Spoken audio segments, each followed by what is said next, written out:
Good morning. Happy Monday. Welcome to the program. It's a program? Take yourself so seriously. Welcome to the program. We have a great program.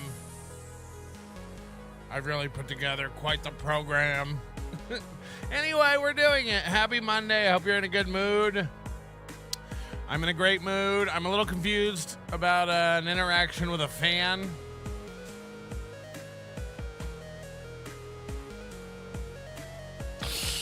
Is this what you guys want to start the show every day? A fan interaction story? It's going to be a short one because I don't know what's going on. I woke up to a tweet from Mario movie star Fingernails.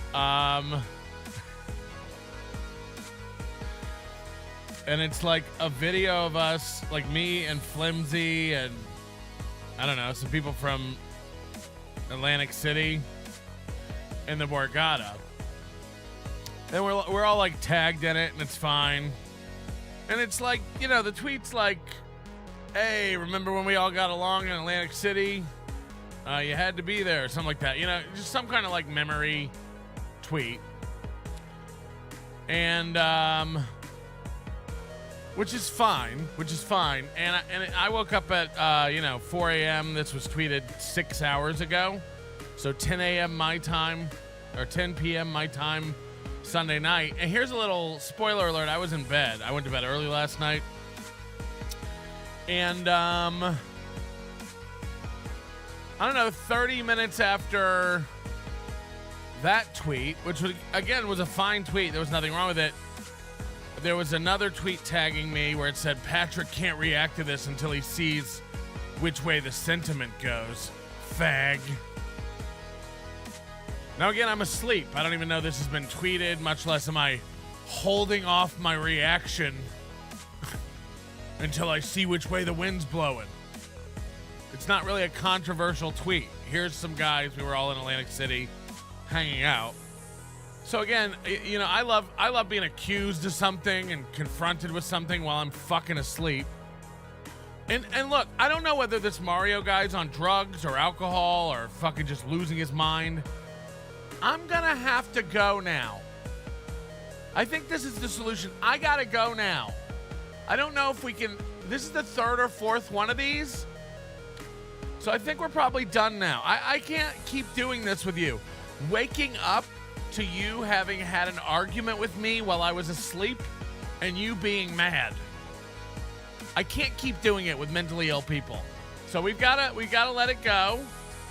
I think we just look, I'm not mad about anything because I don't even know what happened, but I was asleep and then accused of something and then called a fag for doing nothing, for not reacting to a tweet, I guess. Anyway, you know, and then I'm like, you know, you got to stop tagging me in this nonsense. And by the way, he's yelling at a bunch of people on there about that tweet. Okay, you're gone. You're officially not here on Earth with us anymore.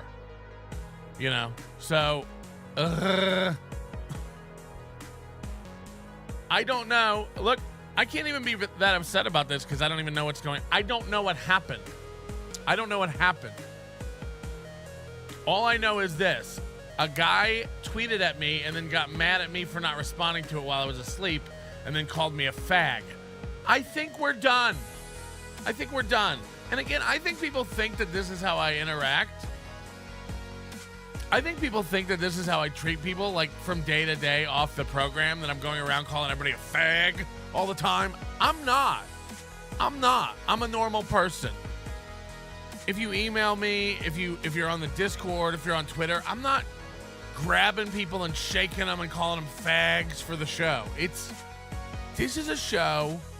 It's a little silly and hyperbolic on the show. If you're emailing me because you can't log into Overdose, I don't need you to email me like, hey, I can't find my login, faggot. Can you help me log in, fag? Yeah, that's not how we're doing things. So I guess, you know, and if you can't hear, my voice is shot, but like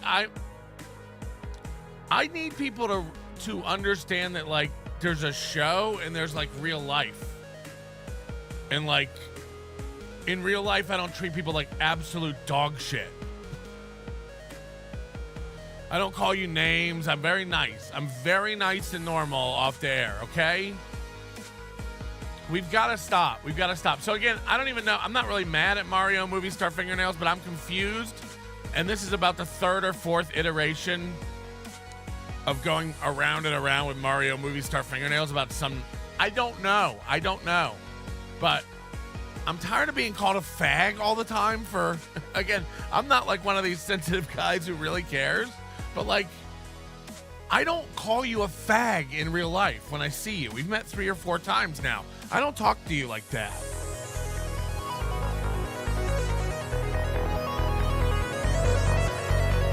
So anyway, it's very odd. And I look forward to it.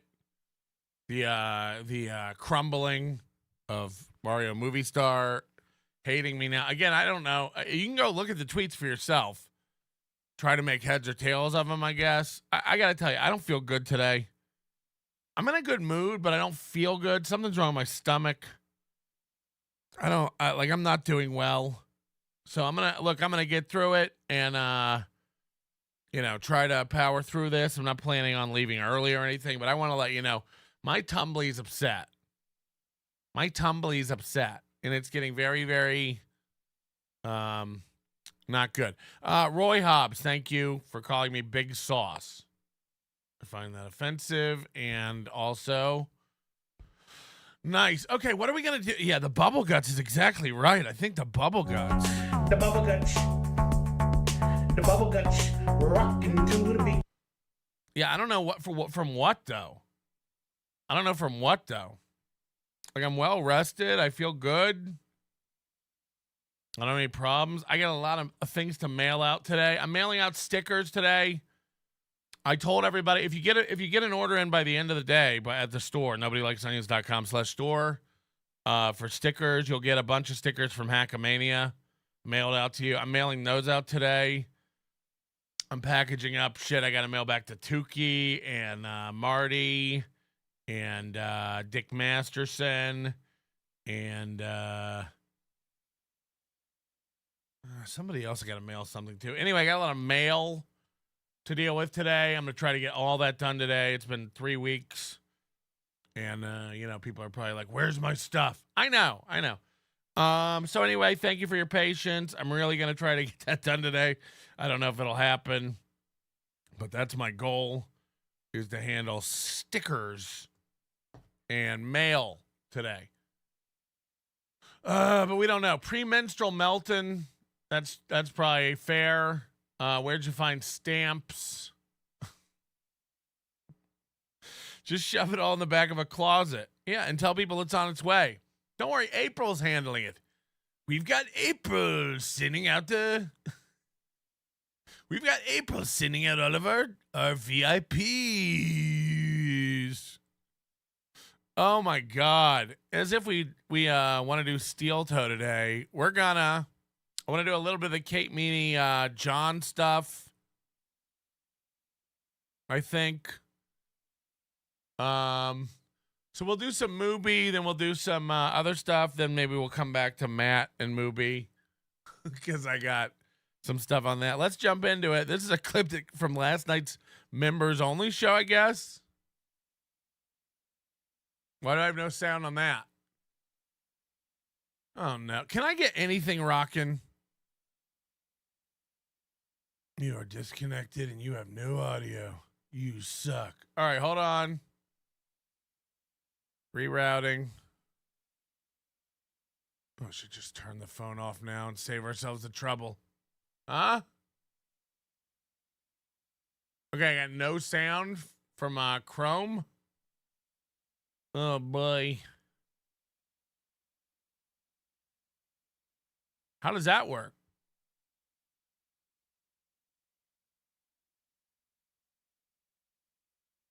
How do I have no sound from my Chrome?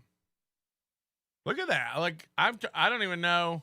I'm not even kidding you. This one's baffling me. All the sounds up. Nothing's muted or nothing. This doesn't even do anything, this audio control. Whoa.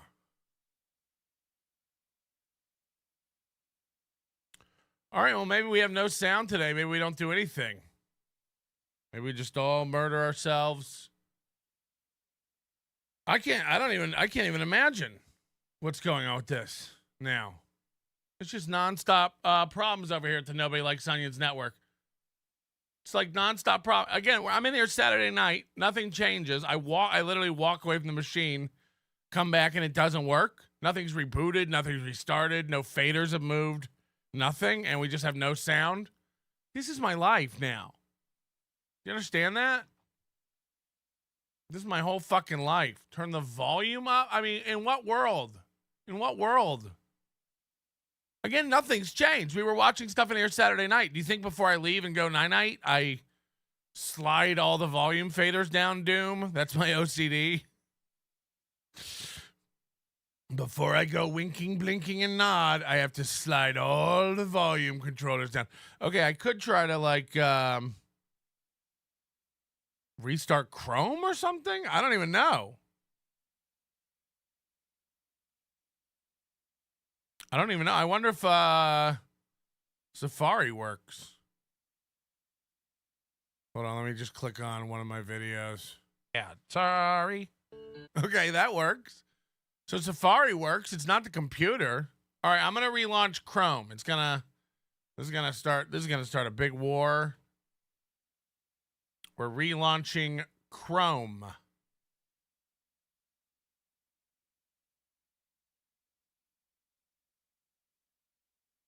Did that work? You know, whoa. the topic that a lot of you are sick of. It's very. I think it worked. I don't know how, and I don't know why, but it worked. You know, life's short, man. You just got to play with stuff. This is what I'm learning. The more and more, I'd like to see Monday at your job, you know? Fuck. I'm not going to pretend I'm better than you people. We can't get anything rocking over here. All right, we're going to get the chat back up. Sorry, it closed a lot of windows. Because Crom. We did it. Yeah, we did do it. Okay, all right, I think everything's back now. Of course, all these tabs. I'm going to close all these tabs. Because... You do look. By the way, then all of a sudden... Okay, hold on. Okay, we got a lot of tabs. Oh, shit. The fuck? Okay, I can close most of these. These are old. Oh, God. Remember this fat chick from Saturday? If you missed Saturday, join the Overdose. Join the Overdose Lite right here on YouTube. It's $9.99 a month to get access to our back catalog and the bonus shows. We did a 3-hour bonus members only show on Saturday night. Hit the like button, by the way. Fearless is here.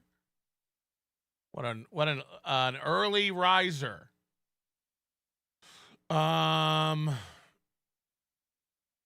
Everybody's here. Oh, the DK is our executive producer today. Jesus Christ, I'm scattered. We're really out of it today. I'm fucking just flustered today. Anyway, DK's the EP, I guess, and then we got all the losers on this list, and I think this is up to date, unless I'm behind or something. Anyway, thank you. We couldn't do this without you. Fucking hell. All right, we're going to play this now. Kayla gifted Aaron a book. Listen to this. You know, with the topic that a lot of you are sick of, it's very entertaining to me. It's a gossip story. It could be a Lifetime movie. It's funny. This morning he's like, there's not been anything coming out new for a while. It's like, yeah, but you still talk about it every day. All right. Thank you guys for being patient with me. Thank you for being glad that I'm here. I don't know if that's true, but thank you. I'm having a mental breakdown and a physical conundrum today. So I'm trying to feel better. I'm trying to do good. Let's have a nice one. But I thought you said you were well rested. I said I went to bed early. I didn't say I was well rested.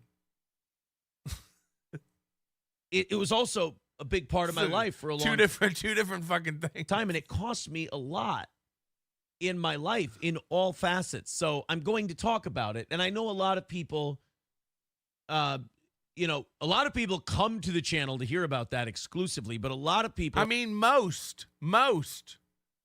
You have more than double the hits you had 4 or 5 months ago on your videos. So most come to hear about the drama.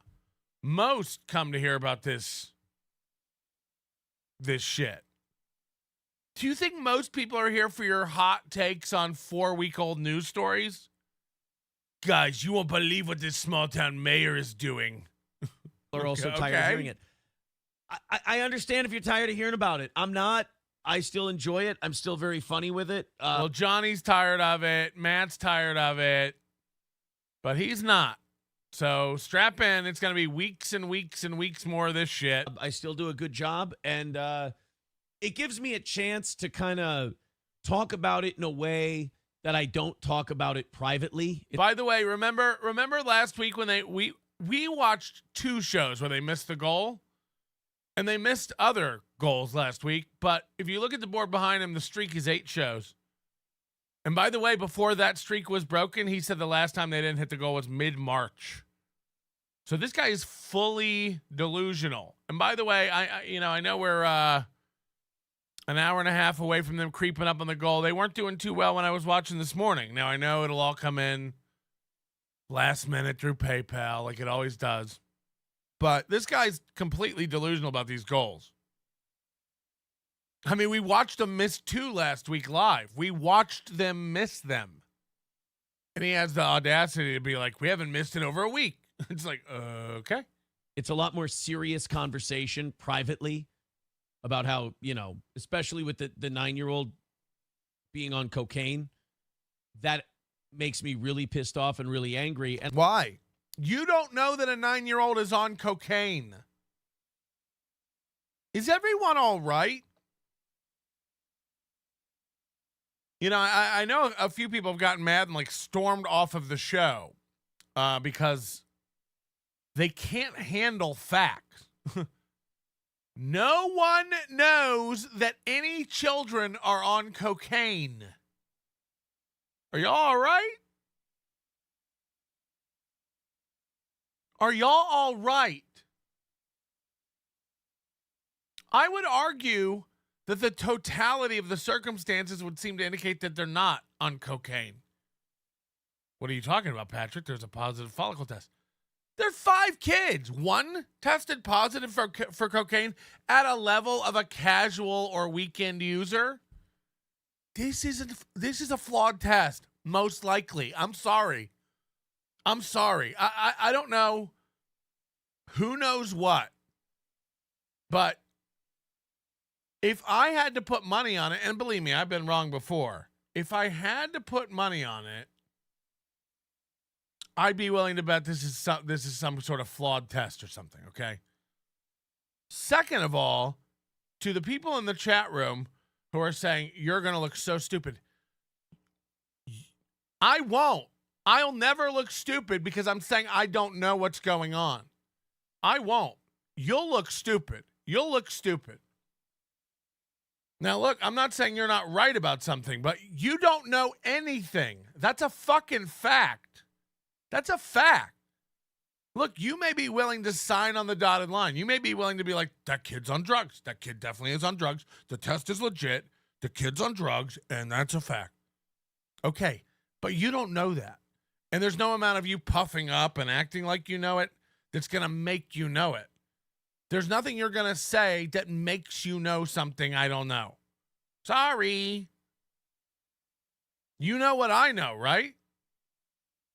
One of the 5 children tested positive. You know what I know, right? Well, I don't know shit. So if we both know the same thing, you don't know shit. Now, again, one of us is able to separate out what we've learned and what is. The other people go like, I know what I want to be, and I know what I learned.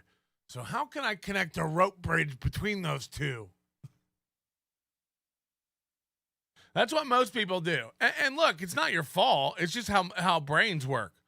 Most people try to make the clues fit the fucking shape of the puzzle in their mind. But no matter how much you want to do that, it doesn't make it true. So to everyone who thinks they know something or like you're going to look stupid, I won't. Again, you might think I look stupid, et cetera, et cetera, et cetera. I won't.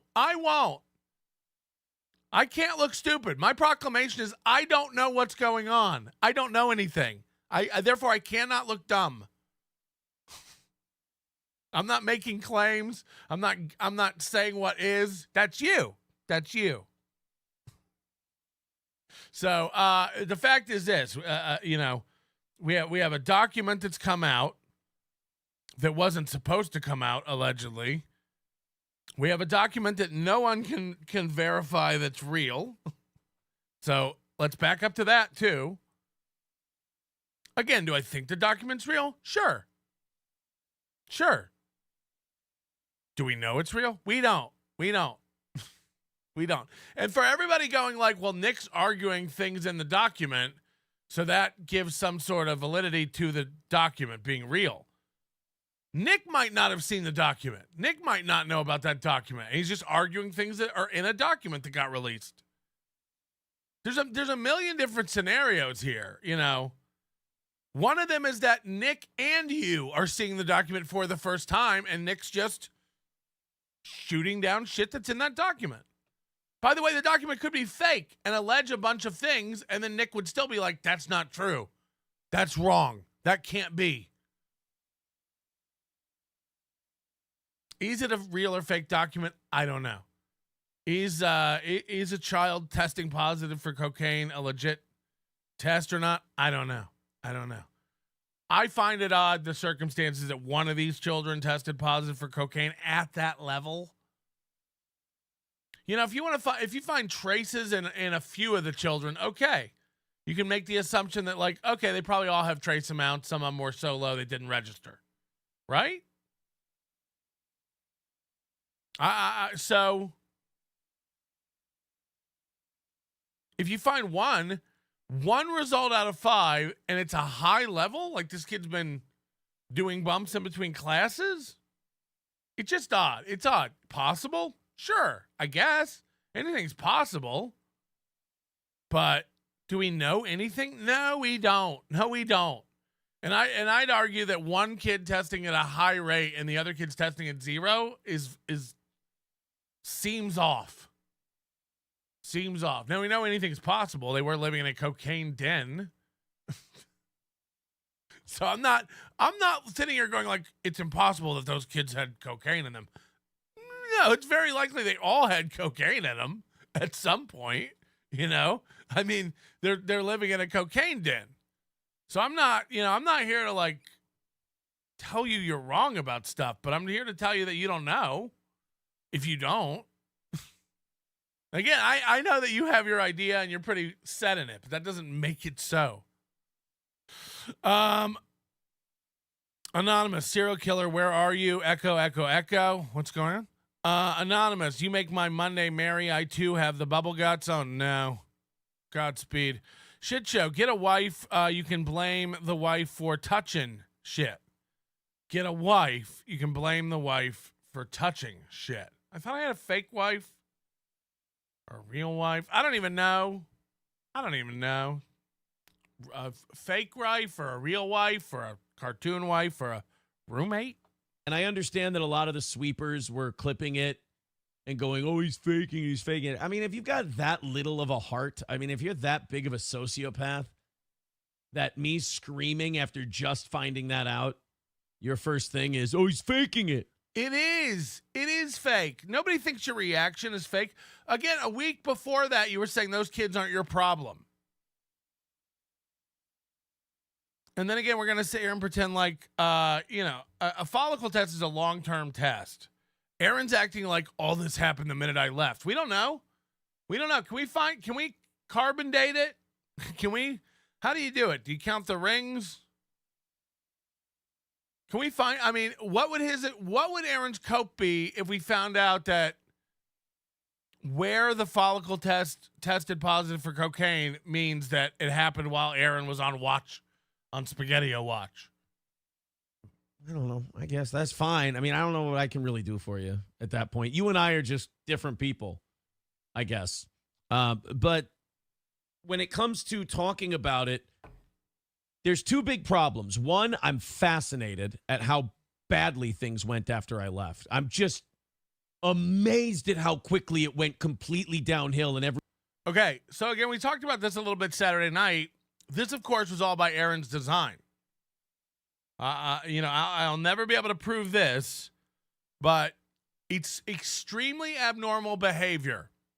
And we, again, I don't want to spend too much time on it because we did go over this on Saturday night. For people who didn't hear, if your spouse, we found out that Mooby has communicated with his mother and father-in-law one time in the past 6 months. Basically. 4 months. When April left him, April 1st through 3rd, whatever day it was, when April took off, she was gone for 7 weeks before Aaron reached out to her parents and said, your daughter has a problem with cocaine. Your daughter left the house, her marital home, 7 weeks ago, and I haven't heard from her. She's gone. She left 7 weeks ago. Now, if your wife or your husband disappeared for 7 weeks, would you keep it a secret? Would you be going on air and lying and saying she's upstairs making candied bacon? April's doing a lot better. You said the parents hated him, though. So, again, you're confused. Hey, suck it. That's Aaron's parents. You're dumb. Stay out of it if you don't know what's going on. So anyway, Aaron calls April's parents 7 weeks after she's gone. And again, it happened to be the night before the arrest, the night before the search warrant was executed. Is it proof that he knew something? No. Is it suspicious? Absolutely. And I challenge you or anyone you know, do a poll around your workplace today. Answer in the comments. I'd love to know. If your spouse disappeared for 7 weeks, would you keep it to yourself and lie? Would you?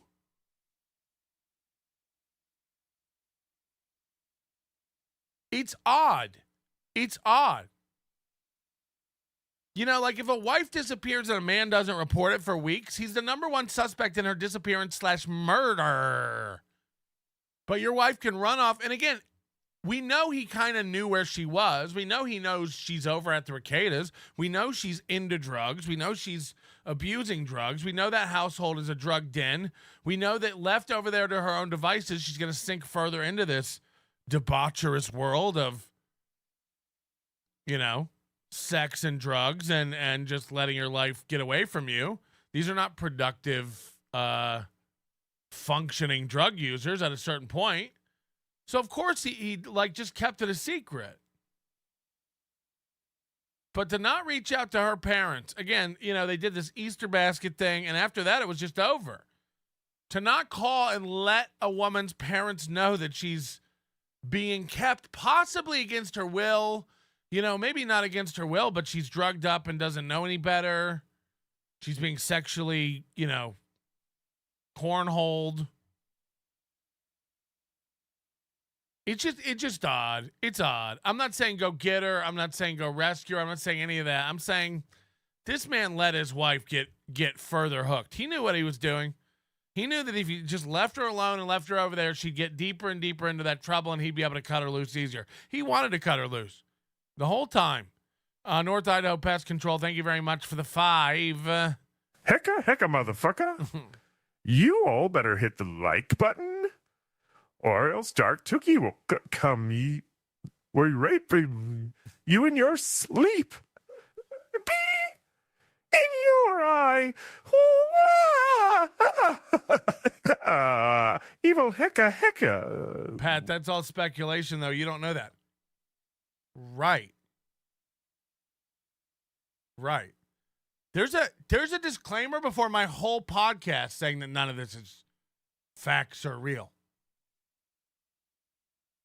Are you okay? Oh shit, did you just realize that? Hold on, I'm having trouble. Did you just realize that this show's bullshit and entertainment, or did you think you were getting me? I'm confused. Fuck. Did you think I didn't know? Did you think I knew that this show was... Oh, fuck. I don't know, man. I don't know. I've never been got so good. Everyone just went completely berserk and totally to shit. And number two, this is very, I guess, common to me. The way that these people create dramas and disasters every few days. This is how it was hanging out there all the time. Nick and Kayla were at each other's throats about something every couple of days, to the point where their kids would be sending us messages. Mom and Dad are fighting and I'm really scared. Now, I think it was the same way in Aaron's household, but there were no kids around to like complain. You know, the last few months of the Steel Toe Morning Show with Aaron and April, there were a lot of shows where they like started and you could tell that they like just like had just had a fight. Even a few of the shows, they would be like, we just had a big fight before the show. And April would like, you know, there were a few of those shows where April like would leave the show crying and stuff. So it got really kind of tumultuous there at the end. So to levy these accusations that their household was chaotic and they were fighting and the children were stressed. Yeah, it probably would have been the same around the Imholte household, except the kids aren't there most of the day. You know, the kids are at school and at their parents' house and with their real dad. So they probably didn't get to see a lot of the old April Aaron fight nights, if you know what I mean. And then, April would be yelling to me about something Nick did or something Kayla did. And then there was one time where they were yelling about me because I told Kayla that I read a couple of chapters from a book she gave me. Because she was having a tough day. I wanted her to feel better. I said, read a couple chapters from the book you gave me. Whenever I'm feeling down, I read a couple of chapters from a book. And I was like 5-6 chapters in. And then I realized I had forgotten it at her house. So I hadn't read the chapters. A little white lie to kind of make her feel better. Oh. So Kayla gave him a book. And to lie to her, I don't know why, to comfort her or something, he said, oh, I just actually read a couple chapters in the book you gave me. And then she was like, that book is on my nightstand over here next to the charcuterie fridge. And he's like, hamana. And wait till you hear what book it is. Wait till you hear what book it is. Not a nice thing to do, but fucking like, Nick went fucking animalistic berserk about it. And that was kind of my first, not my first. It was one of my big readings. And April went apeshit because Nick went apeshit, so they're all losing their minds. Whereas Kayla and I are like talking about it. We're like, hey, I'm really sorry I did that. She's like, I wish you wouldn't do that. And I wish you wouldn't lie about reading books to me. Blah, blah, blah. But like, that was the first time I realized like people who are on coke are fucking insane. Okay, so this is, you got to recognize these when it's happening. This is how Aaron talks about the internet, you know? Guys, people on the internet are fucking delusional morons. People on coke are crazy. You know, just large generalizations of swaths of the population. Dude, like, like people who listen to radio are like calm and normal. People on the internet, they're like, ugh. It's like, okay. You having a case of the Mondays there, Melton? Yes. Well, maybe you should stock up on the Full Throttle and Amp energy drinks. Or play some fucking Brooks and Dunn to get your red, white, and blue blood flowing. You're not wrong. I listened to Five Finger Death Punch. You're not wrong. Maybe I should listen to some Swedish death metal and have some energy drinks. Like they just, and to them, but the problem is they're not like, kind of insane. They're like just a little amped up insane. And you're watching it going, this is clearly crazy. And if anyone who was sober was watching this with me, they would go, this is nuts. But when you're just talking to the people on... Do you know how unlikable you have to be to make people consider taking the side of, coked out child abusers? The fact that we're all sitting here looking for a way to take Nick's side is insane. You know what I mean? Like, we're all watching this guy, and we're just going like, but still, I'd probably rather hang at Nick's. On coke, they feel like they're totally normal. So it's really a fucked up world to be in. So that was my big drama, was I didn't read a couple chapters of a doggy book. Okay. Now we find out it's a doggy book. That Kayla bought me. Kayla bought me a book called Proverbs. Proverbs. It's Proverbs, but with Blue's Clues attached. It was dog stories that related to Proverbs in the Bible. She bought this for him. He got her a cold cut fridge. Aaron is pathetic. He got her a cold cut fridge, and she got him a book for children called Proverbs. And by the way, Aaron said, whenever I'm feeling down, I read a couple chapters of Proverbs. Whenever I'm feeling rough, Proverbs picks me up. And she thought it was just a cute little play on words, so I read it. But one night, I said that I read 2 chapters to make her feel better about some shit she was feeling bad about. And I didn't realize that I had left it. That was the one night I hadn't read it. I left it at their house. That was the one night I hadn't read it. God damn it, Matt. Of all the days to not read Proverbs. Fuck.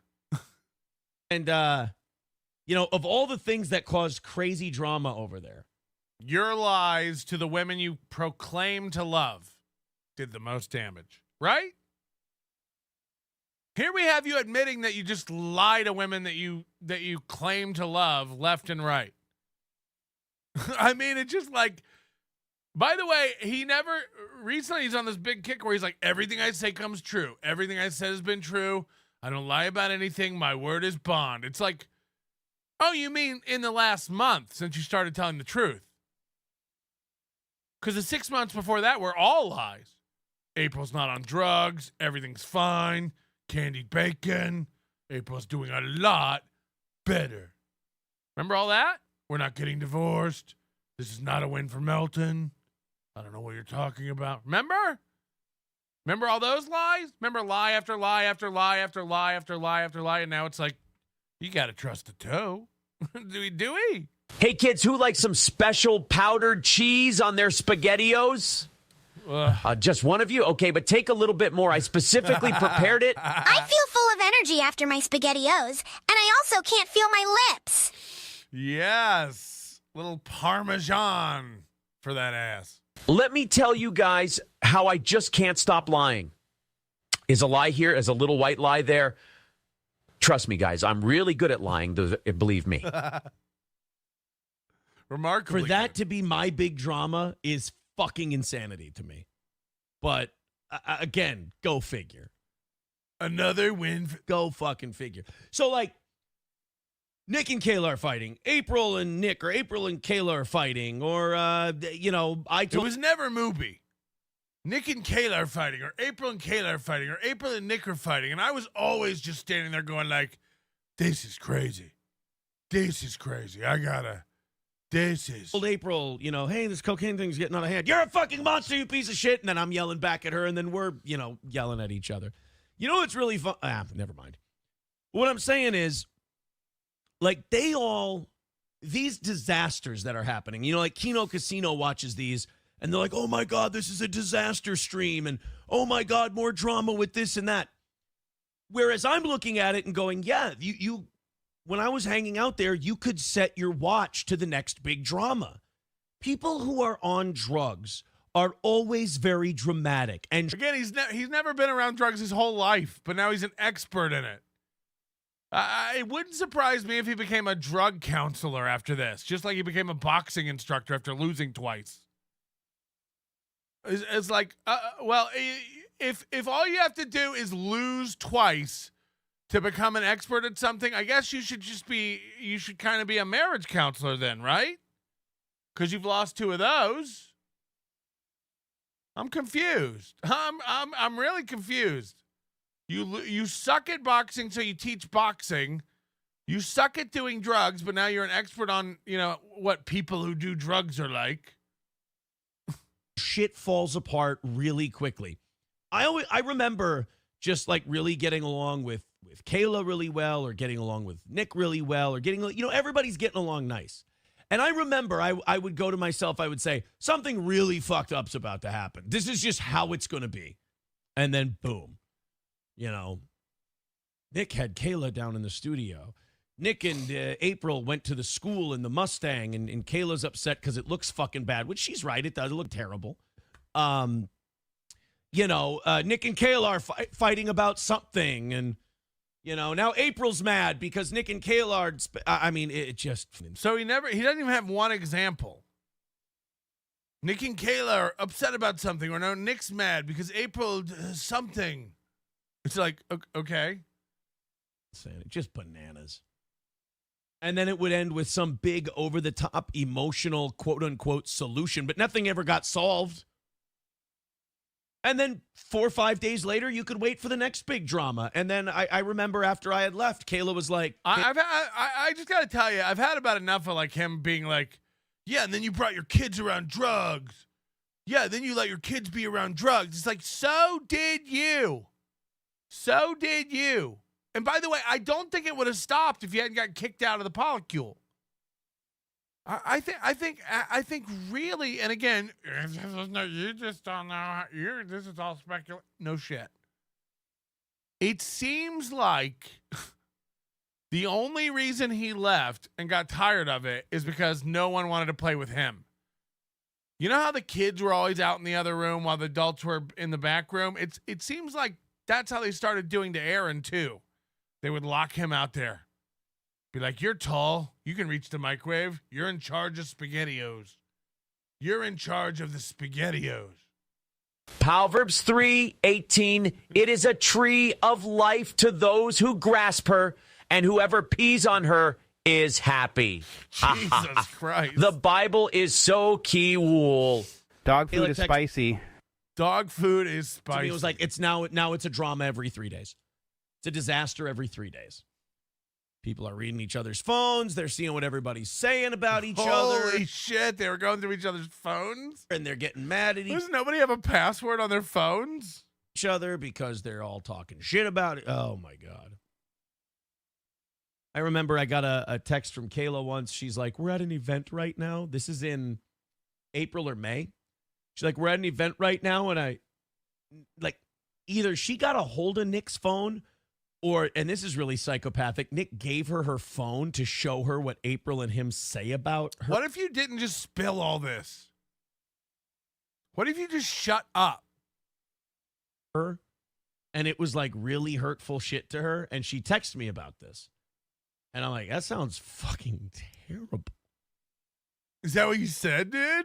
I'm like, now all those 3 people are living together. And we'll talk about this tomorrow with the April being on a hot mic with Nick while they were getting ready for his stream the other night. Again, facts. It's all facts to Mooby. And we'll talk about this. Did you hear about this on Friday? April's on the hot mic with Nick.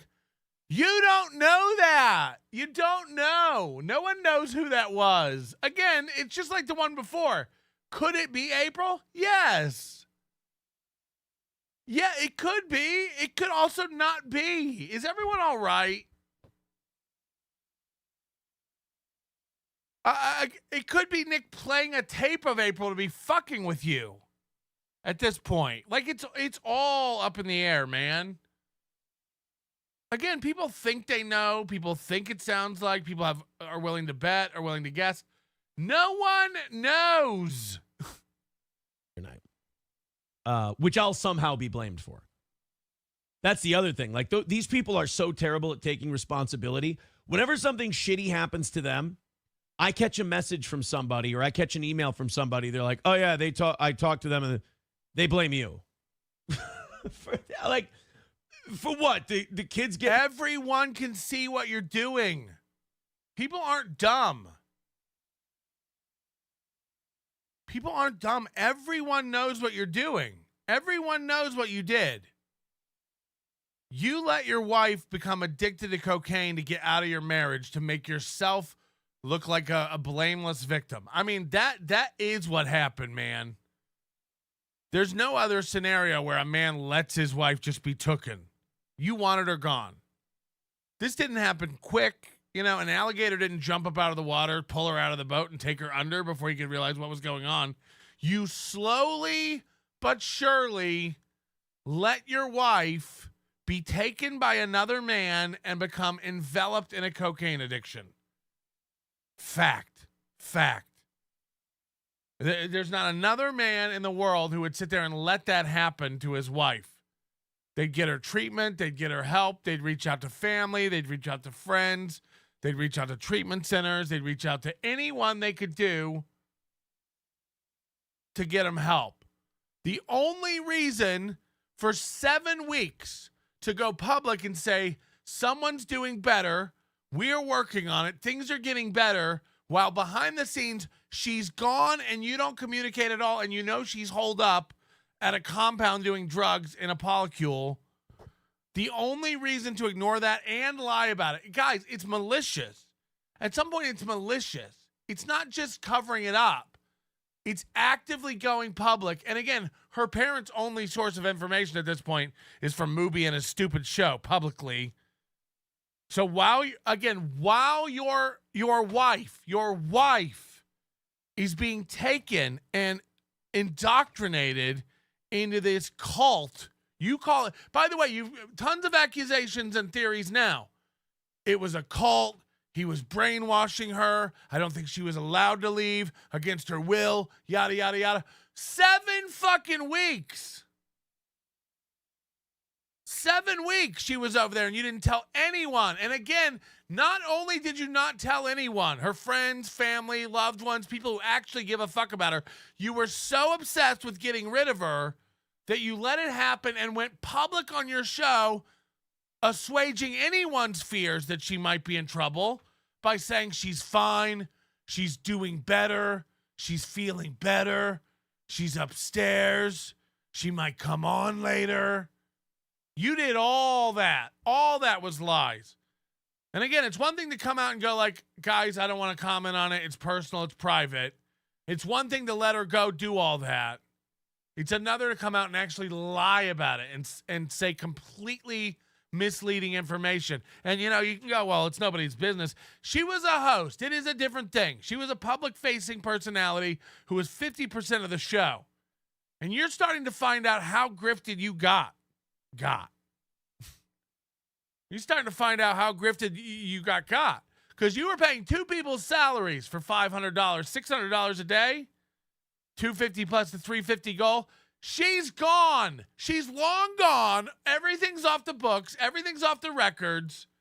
You're still paying $600. What was she making? Where is that extra salary of a person going now? Hello? Where is the salary from the GM going now? Anyone? She off the books. She off the books. Where is the money going? When he came out, he told you he would lower the morning by 150 and the night by 50 or 100. The other day, he says he's going to lower the goal maybe by 20, that we have to see where all the money's going because of the raises for Johnny and Keanu and Matt. Again, raises he said he gave them last month. These raises are in place. You don't know your costs? No, we have to see. We have to figure it out. You don't know your monthly costs for the Steel Toe Morning Show? Where's the salary going? Where's the extra salary going? It's not like Microsoft and we're missing $40K. You have 2 employees, both of them make about $40K. Where's the other $40K now? Where's the other $40K? Where's the money? Are you just paying yourself double? Is the company pocketing it all? How much did April make, and where's the money now? Where does it all go now? We got to figure it out with the raises and the... When? When do we've been figuring it out since April. We've been going to jigger the numbers since April. April, May, June. We're almost to July. When do we figure it out? When do we crunch those numbers? When do we get April off the books? Anybody? And call it with Coke, and then like people would email me or text me, and they'd be like, by the way, I saw them here. I think it's really fucked up. People in town are talking about how April and Nick are out together. And They're not. They're not out together. You're so thick. As if. You're so stupid. You're so paranoid. You're so mad that your woman got taken. Again, this is so butthurt. Wait till we play this morning's show. He really is just butthurt. You see it. You'll see it this morning with Johnny when we play the beginning of this morning's show. It becomes very apparent what this is about. Aaron is hurt. Aaron is hurt. He got his girl taken, and it is eating him alive. I said it before, and I can't prove it. You know, I'm telling you right now, he's being eaten alive. He's going to let his emotional reaction destroy his life about this chick. I'm telling you, he can't let it go. He can't let it go. He cannot handle that his girl's out fucking the quarterback. He hates it. He hates it. Thank you, the plump bear.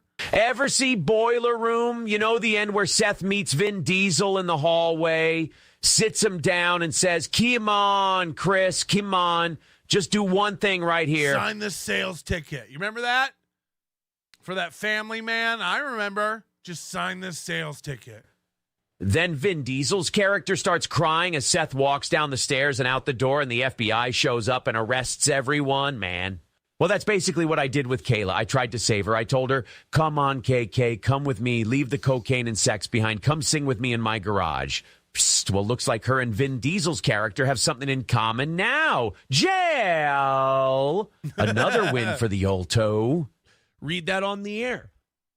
And then all of a sudden, I'm this terrible guy who's stalking them. It's like people on drugs, again, are just remarkably fucked up. Remarkably? You said the secret word. So I understand people are tired of hearing about it, but some people, they tune in just for that.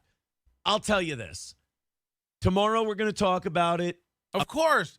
Tuesday, you're going to talk about it. Wednesday, you're going to talk about it. Thursday, I have a feeling you'll talk about it. Monday night, you'll probably talk about it. I have a feeling you'll talk about it Tuesday night and Wednesday night, and probably Friday with Gino, and possibly on next Sunday's show. I think you'll talk about it next Monday as well. We know. Apparently, I've got Nick so rattled, he goes into like chat rooms with 150 people in it to talk about me. I don't know. I don't know Nick enough to know how big of a bitch he is, but Nick is like also very emotional with his responses. It seems like he seems to like get on Twitter and mix it up with people arguing and fighting about stupid shit, you know, arguing minutia of the case and stuff. These little details. Again, never really getting into any specifics, admitting any guilt or any of that. He seems to be pretty careful about that kind of stuff, but he does seem to care. He does seem irked by it all, and he does seem willing and ready to just argue with anyone online about anything, which is nuts to me. I can't imagine it. But the only reason I can think that you would do that is because it's eating Mooby alive. So I don't know. It's tough to say here. Either it's possible Nick is really playing Mooby. I think even inadvertently, if he's not intending to do that, he's playing Mooby. Mooby's just reactive. He's gonna respond to everything. He's gonna react to everything. He's gonna put out cope about everything. He's going to try to hurt Nick more and more. He's trying to make April sound like a filthy, dirty whore. Again, when he was with her, she was a beautiful angel. Anytime she bent over and spread her ass cheeks to the camera while he was next to her, it was hot, and you guys were all just haters. But now that she's next to Nick with his watch on, sucking his dick. She's a fucking duplicitous whore. It's like, oh, okay. I have a feeling when she was cheating on Devin Payment with you at the factory, she was a duplicitous whore. But as long as you're the one, as long as it's your dick that's flossing her teeth, I guess it's fine. 3 months earlier. Achoo! God damn it, Charlotte. Listen, my little cherub. Didn't Daddy tell you not to sneeze when doing coke? You're blowing it all over Nick's kid's hair. Jesus. I have a gut feeling this might cause some problems in the long run. Jesus Christ. Look at Mooby's head in that logo. It's Saint Toe, the patron saint of poverty. Yeah, he loves centering his head behind the steel toe logo right in the middle of that circle when he's alone. He lines it up. He's DMing supporters of mine who write nice things about me, and they go, "You don't know what the fuck you're talking about. The only thing blowing up Aaron's notifications is Aaron." Like he's accusing me of blowing up my own notifications. What? And this person never tweeted to Nick. They just tweeted about me, and then Nick DM'd them. Yeah, but you do that a lot. I mean, we have a lot of evidence of you, like, spiraling about things people say about you. It's getting fucking weird over there, man. Like, it's Hitler in the bunker. People are calling it the Baldo bunker. But, like... Are they? Apropos of nothing, people are calling it the Baldo bunker. Somebody was talking about the Kiki was doing like the Where's Baldo thing the other day, and there was somebody, I don't know if it was in our chat or it was a comment somewhere. I love it. I do. I love it when somebody's like completely out of it and they just step in it. They're like, Kiki's so stupid. It's Where's Waldo? She thinks it's Where's Baldo? It's like, oh, you don't know about the Baldo? But I love it. I love when someone raises their hand to tell everybody they don't know what's going on. Kiki thinks it's Where's Baldo? It's Where's Waldo, you fucking idiot. It's like, okay. She is the idiot. She is the idiot. You fucking money counting hunchback. Wait, are even starting to look like a Jew with wispy beard. You should add curls to your cheap NLO hats. I'm doing it. We're going to start selling hats with the payas going down the sides. All right, hold on. We got to go to today's Steel Toe to watch a little bit of the beginning. I think that's going to be important. Steel Toe morning show. And he's back up to his old tricks again. He was doing a funny bit this morning. Uh-oh, we've got more viewers than him. He's going to hate that. Oh no, he's going to hate it. Okay, this is this morning. This is the beginning of the Steel Toe morning show. This is how he did it. Right. They're all fucking retarded, right? They're all stupid. So they're never going to figure it out. Exactly. So yeah, we'll just do it that way. We'll just treat everybody like they're mean and terrible and doing awful things to us. And then we'll just keep living the way we have been with no apologies. It'll be, yeah. Dude, we're so much smarter than everybody. It's perfect. Yeah, I mean, I'll start whenever. I don't give a fuck. Like, these people are too stupid to know the difference, right? Good morning, He's so dumb. And he's so bad at riffing, and he has his well of creativity is so so empty of ideas that he does the bit for too long and he has nothing to say. So he just keeps repeating, like, they're so stupid, right? Yeah, everyone's dumb. They're all dumb. Yeah, they're so stupid. They won't know the difference, right? Because they're stupid. Yeah, they're dumb. They're all dumb. Yeah, we're smarter than everybody because they're all dumb. It's like, we heard you. But he keeps it going for like 7 minutes, just repeating himself. He doesn't have anything to say. Everybody, welcome to the program. It's the I'm just kidding. I was having a wee bit of fun. It was a joke. He doesn't really think you're dumb. To start the show today, welcome to the program. It's the Steel Toe Morning Show. We're very, very busy today. We've got so many things to do, so many people to talk about. Just almost none of it rehashing the past. Just a little hot mic fun. That's all it is. J-Dub Productions says this is a work. What? How fucking dare you? Why would you think such a thing? Why would you think that I would do a work? Like I don't know the difference between a wrist lock and a wristwatch. Good morning, guys. Well, that for those of you that doesn't make sense to, congratulations. That's a good thing. If you don't know what I was doing, it means you have a life, and that's very, very good of you. Congratulations. Thank you so much for being here. We have so much to do today. I have to be honest. I've always thought that Stuttering John shit was fucking gay. Listen, I'm the only one trying to better himself.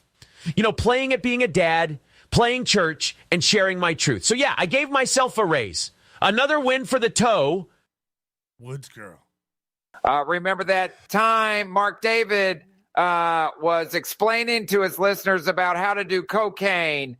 He said that you should immediately flush your nose out with saline solution after snorting. Wow, what an absolute dipshit. What the fuck? Like, I think Kevin Brennan's fascinating. Like, Matt and I had an awesome time with that Kevin Brennan, Nick Swardson phone call. And Matt and I had an awesome time. Is that true, Matt? we put a clip of that up if you guys want to check it out. It's really good. It's very funny watching Kevin call someone out of the blue on his show and then just proceed to yell at them the entire time. Like, I like. Hey, Nick. Like, Chad's opening for you, right? Why are you a piece of shit? Is that the way it went down? And then just fucking screaming at the guy. Johnny thinks it's funny. But I've always found the John shit to be, like, lame. I've always thought, like, why are you picking on a retarded kid? Like, we get it. It's the same thing over and over and over. Then he went to Melton's house. And Melton didn't come out, and that turned out to be just two retards in the middle of a retard thing. And a great recap of that. I don't know why we don't have him recap everything. I mean, that's just a great recap of that. And now there's this thing with Kate Meany that happened over the weekend that he doesn't know. By the way, he doesn't know what happened with Kate Meany. He has the worst take on this. Why is Kate Meany back? Are we not done with Kate Meany? It's so fucking stupid. I had to bring it to the show because if I skip over this. Long story short, and we're not going to get into him covering the Stuttering John Kate Meany thing. He gets off it here in a second, but he covered it later in his show, and he showed the video of basically John just tearing this girl's life apart, her mother, her drug use, her sexual exploit, all the stuff we've gone over about Kate Meany a million times. And Aaron's so out of it. Aaron doesn't know what's going on. Aaron's take on it was this girl did nothing to him. She just went on Point Dabble Point and like made fun of him. And now he's like unloading her life. No, Aaron, she recorded him for months. For people who don't know what's going on, you know, again, she's so bad at keeping secrets. I told you guys weeks ago that there was a bombshell that Kate Meany would be dropping. This is it. Kate Meany was recording John for months on private phone calls, and she's putting them out. She's like releasing them tidbit by tidbit to make herself relevant somehow. Aaron missed this completely. His take this morning was, Jesus, Kate didn't even do anything to him, and he's just unloading on her. He missed it totally. He has no idea what's going on. I'd be disingenuous for two reasons. One, I'm highly entertained by it. And if I'm highly entertained by it, I'm highly motivated to bring it to the show. But also, if I'm entertained by it, but I went, I don't think we should talk about this anymore, like a former co-host used to do. You have a current co-host who does that. On Thursday's program, Johnny Crutches told you several times, we should stop talking about April and Nick. Enough is enough. And now you're making fun of April because April didn't want you to talk about certain stuff. So now, again, the whole time he was telling us his show was awesome and him and April are the best. Apparently, April was behind the scenes begging him to stop talking about these people who were picking on her. And now he can't stop telling us about all the problems April had with the show and the content. Then I bring it to the show. But also, if I'm entertained by it, but I went, I don't think we should talk about this anymore, like a former co-host used to do, then I try to explain it to you. And Johnny, if I explained it to you, you'd go, you're lying. You're making shit up because that's too fucking stupid. Right. Like it's What is Johnny doing? He's never paying attention to the show. What is he up to? So dumb that I can't believe that it's happening. It's too stupid. And so we're going to play that. And then, of course, yes, we will play the clip of the hot mic moment. Oh, my God. Since Friday, I haven't stopped getting tweets and DMs and everything else. If I take a weekend off from this shit, which I always do, we don't do emergency shows or emergency stream. Oh, my God. He said, if I take a week off from this stuff, which I do, has he ever taken a week off? Does anybody know a week off that he's taken from the Nick April stuff? Just asking. I figure, Johnny, our schedule is Monday through Friday. If something happens outside of Monday through Friday, we'll get to it on Monday. It's Sunday through Friday. It's Sunday through Friday. Right. Right. There's no reason for me to like, oh, I'm going live right now. Especially if you got like 20 other channels that are making money by going live right now. Has he ever taken one show off it, by the way? Forget a week. Has he ever not mentioned Nick and April one show since April? Am I going to go in there? Especially if it's like this hot mic moment, this April Nick hot mic moment from his stream on, I think, Friday night, which fun way to spend your Friday. I mean, you got a Friday night, you got no kids. And you're like, you know what? I gotta go talk about my case some more on the internet. What do you want him to do? Go out and party? Which is it? If he stays home and has a quiet night in and does a show, you're like, what a loser on a Friday night. If he went out to dinner and took a picture at a restaurant, you'd be like, not a good look out at a restaurant with a bar. We get it. He took your girl. We get it, pussy. He's fucking your girl and you're hurt. I get it. Everything he does will always be a bad look to you. He's fucking your girl. He took your girl. You can't get over it. You can't let it go. Fuck. Again, what's sad is that he's a coked out. How good could his dick work? He's a bad parent. He's a fucking cokehead. His wife hates him. There's 5 kids around, and he still pulled your girl. The more and more you talk about what a shithole he lives in and what a fucking loser he is, he still took your girl. So you're less than that. You're less than whatever you say about him. He won. He took your girl. Their house was gross. I used to have to step over laundry and all the kids smell. Right. And she was still able to come over there more than at your house. He just kept getting her farther into drugs, and I didn't know what to do, and she wanted to go over there all the time. Right. He made her come. He made her clit sore. He gave her everything she ever wanted, and you can't let it go. You're torn up about it. She's gone. She gone. Are you okay? It's been months. It's been months. I've never seen someone more hurt. Again, she ain't even worth fighting for. You wanted to get rid of her, right? This is what you wanted.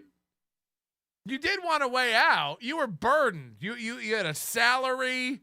You had a fucking wife.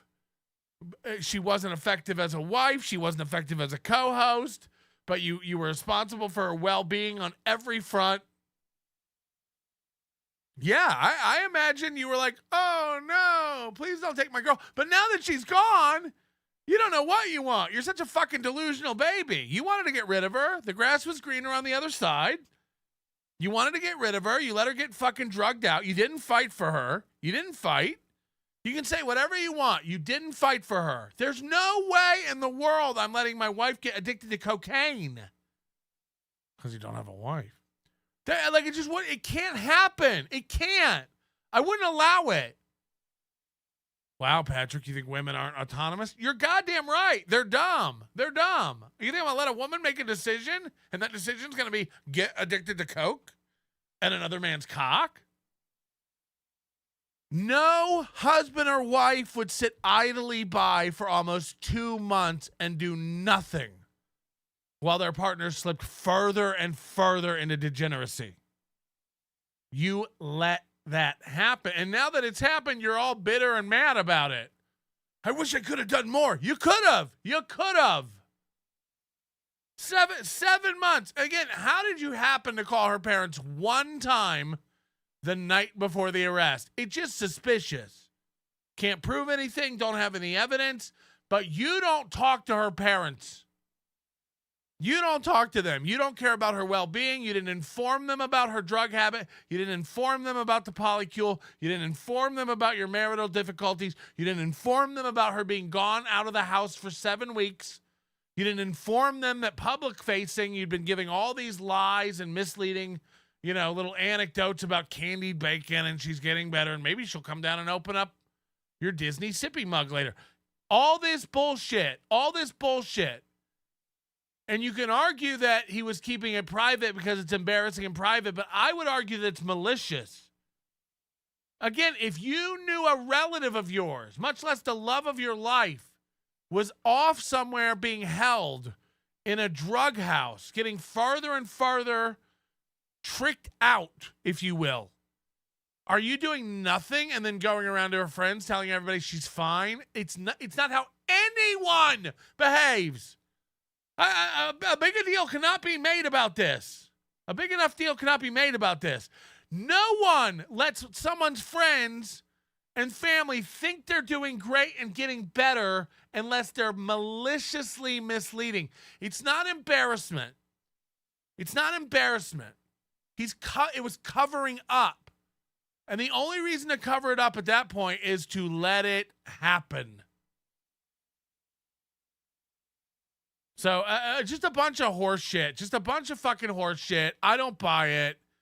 It's misleading. Again, can I prove any of it? No, but I'm just asking you, what makes sense for you? In what case, in what world would any spouse allow this to transpire like this? It wouldn't. It wouldn't. Take any investigatory magnifying glass to this and look at it. Look at how it played out and tell me that that's how anyone would do it, keeping it a secret like that. You wouldn't. It's fucked up. For 7 weeks? It was different when they were lying and she was there and they're like, we're not on drugs. They were in it together. His wife was gone and he let everybody think she was fine. That's malicious. There's almost a criminal element to it.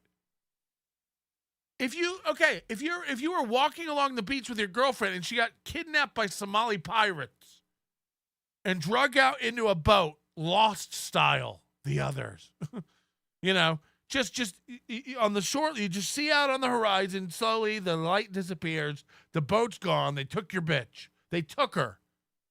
And then you went home and told everybody she's fine, she's out, she's getting better, she's collecting herself. And then 7 weeks later, you called her parents and said, we were walking out by the beach and she got taken. I've been hoping she would come back. I've been hoping that they'd change her mind, And I know I've been telling everybody that she's just out there selling seashells by the seashore, but turns out she's not. She got taken. You'd be criminally charged. I mean, there's no way in hell anyone just lets their bitch go for 7 weeks. Hello? My son, if sinful men entice you, do not give in to them. If they say, come along with us, let's lie in wait for innocent blood, Let's ambush some harmless soul. Cast lots with us. We will all share the loot. Do not go along with them. Do not set foot on their paths.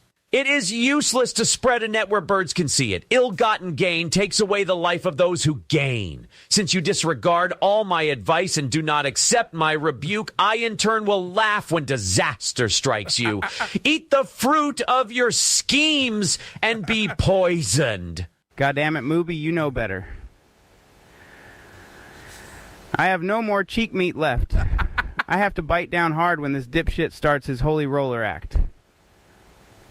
Cheek meat. Just standing by to see if I get the permanent second mic slot. If I don't, I may put this Harbor Freight hacksaw to work. No way is this mundane pile of goo going to get my spot. I'm the Opie to his Cumia. You'll find your way in, Johnny. You'll find a way. Charlotte shit show. Charlotte looks like John Denver. April flies like him. Too soon. Too soon. I don't like any jokes about people dying in play. Who is it? John Denver and Chubby Checker and Payne Stewart. Plain Stewart. I was remarkably transparent and forthcoming with the truth. You know, after the arrest was logged on Kiwi Farms that we do an honest program. We do an honest program over here at the Toe. We do an honest program. Richie Valens. D.B. Cooper. There's no proof of that one, though. I mean, D.B. Cooper didn't die in a plane crash for sure. Right? He jumped. Oh, dude. And it's done you so well so far. Why stop now? You know what I love about this is like Johnny's the very epitome of just when I think I'm out, they pull me back in. Like Johnny's like, we're done. All right. We're done, right? We're done. That's got him. Aaron can't talk about this anymore or he'll be a retard because there's no news to report. If there's nothing to report, Aaron can't talk about it. And then Right.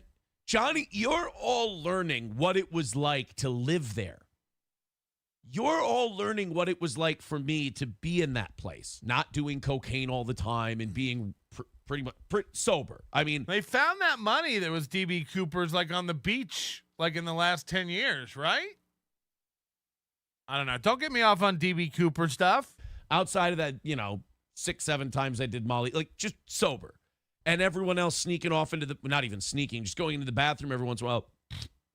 And hearing this, you want one? Should I make you one? Are you good? Are you no? Okay. He's so jealous that he wasn't cool. Again, I've never heard someone so mad that people are having a good time in the bathroom doing coke. It's none of your business. It's none of your business, okay? And by the way, now it's your business. Again, the whole time you were there and could have done something, it was all fine. You didn't do shit. Now you're out of it, and now they've been arrested, and now you're like this holy roller, mightier than thou. And like every 4 or 5 days, there was a serious drama. Every 4 to 5 days, there was. You said it was every 3. Like clockwork, you set your watch to it every 3. Now it's every 4 to 5? I think the clock's broken. A crisis of the millennium happening. And Johnny, you wouldn't believe this. When they tell you what the crisis is, you go, that's fucking retarded. That's not a problem. Like, this is not a big deal. I don't know if you know this, but people, when they're on cocaine, are very paranoid and stressed out. And the smallest thing can be a giant fight. Like, Kayla, why did you forgive Aaron for not reading those 2 chapters in the dog book he said he read? Nick got mad at Kayla because he's like, you can't trust him. He lied about the dog book. I told the dog book story last night on the members only stream. Kayla bought me a book called, get ready for this. And look, it is cute. She bought it for the name. It's called Proverbs. Ha! Gay! It was a story about dogs and the story about, but relating to Proverbs in the Bible. We got it. And they would just be these inspirational stories. And she goes, I just thought the name was cute and you would like the pun. And I'm like, that's very sweet. Thank you. That's very nice of you. And I would read chapters of this book from time to time because it just, It amused you. Well, and also, someone got it for you. You should read it. Well, The last chapter was really weird when they That's why I read Mein Kampf. talked about the dog Cover to cover. that mixed up with a pack of strays and then started It was a gift. From who? The Reich! doing things he'd never done before Yeah. and realizing perhaps it was all wrong and he became mangy and ridden with fleas. Who would that be? I don't understand how that would I be don't know. relatable. Yeah, I at don't all. know. It's weird. There was one where it said, if a dog lie with a dog the way it lies with a female dog, surely it's an abomination and they should both be put to death. I thought that was a little heavy, but so one night, Kayla's having a tough night. Her and Nick are fighting or some shit, always. And I told her, I read 2 chapters in your book and they were great. Thank you so much for this book. Now, I had been reading a shitload of chapters. I just didn't that day. I just told a little white lie to help her feel better, right? How are you reading a shitload of chapters in this kid's book? No, I was at the time. Actually, I was reading a shitload of chapters. Okay? If you were reading it so often and so feverishly and a shitload, how did you not know where the book was? How did you not know it wasn't even in your house? You understand? None of this makes sense. I know where books are that I don't even read a lot. You're a horrible person. She sees the book in the entryway. I had forgotten to grab the book on my way out. I left it on the entryway as I was putting my shoes on. And this became a crisis for all 3 of them. Can you believe Aaron lied? Now, mind you, these are... Now, listen, my first instinct was to double lie and say, no, I actually bought another copy that I keep at home. It's attached to a little chain like those banks like the pins at the bank, so I can never lose it. It'll be like it's both of ours. We'll just keep it over here at my house. I have 2 copies. People who claim they're not addicted to cocaine. They're looking me right in the eye and saying, it's no problem, we're good. But I lied about the doggy book. I'm the animal. Well, it is technically the name is innocent, but it's a religious book that's blasphemous. I guess it's blasphemous. So then, as deeply religious were people that the Rekietas are. They hold to that shit. That's exactly. This is morality. We're watching a podcast where the own that they have over someone is they're making fun of that they're not religious enough. Yeah, because we know that the Rekieta, they're deeply religious people. You're all nerds. You know what I mean? Like, fuck. What planet are we on where being religious is cool? You gotta stop. You gotta stop. No one believes in God. Knock it off. Knock it off. Talking about here while we're fucking each other. This religious stuff is wild that he got into. Like, now that he's literally like signing off with Bible verses and stuff, it's getting weird. His wives.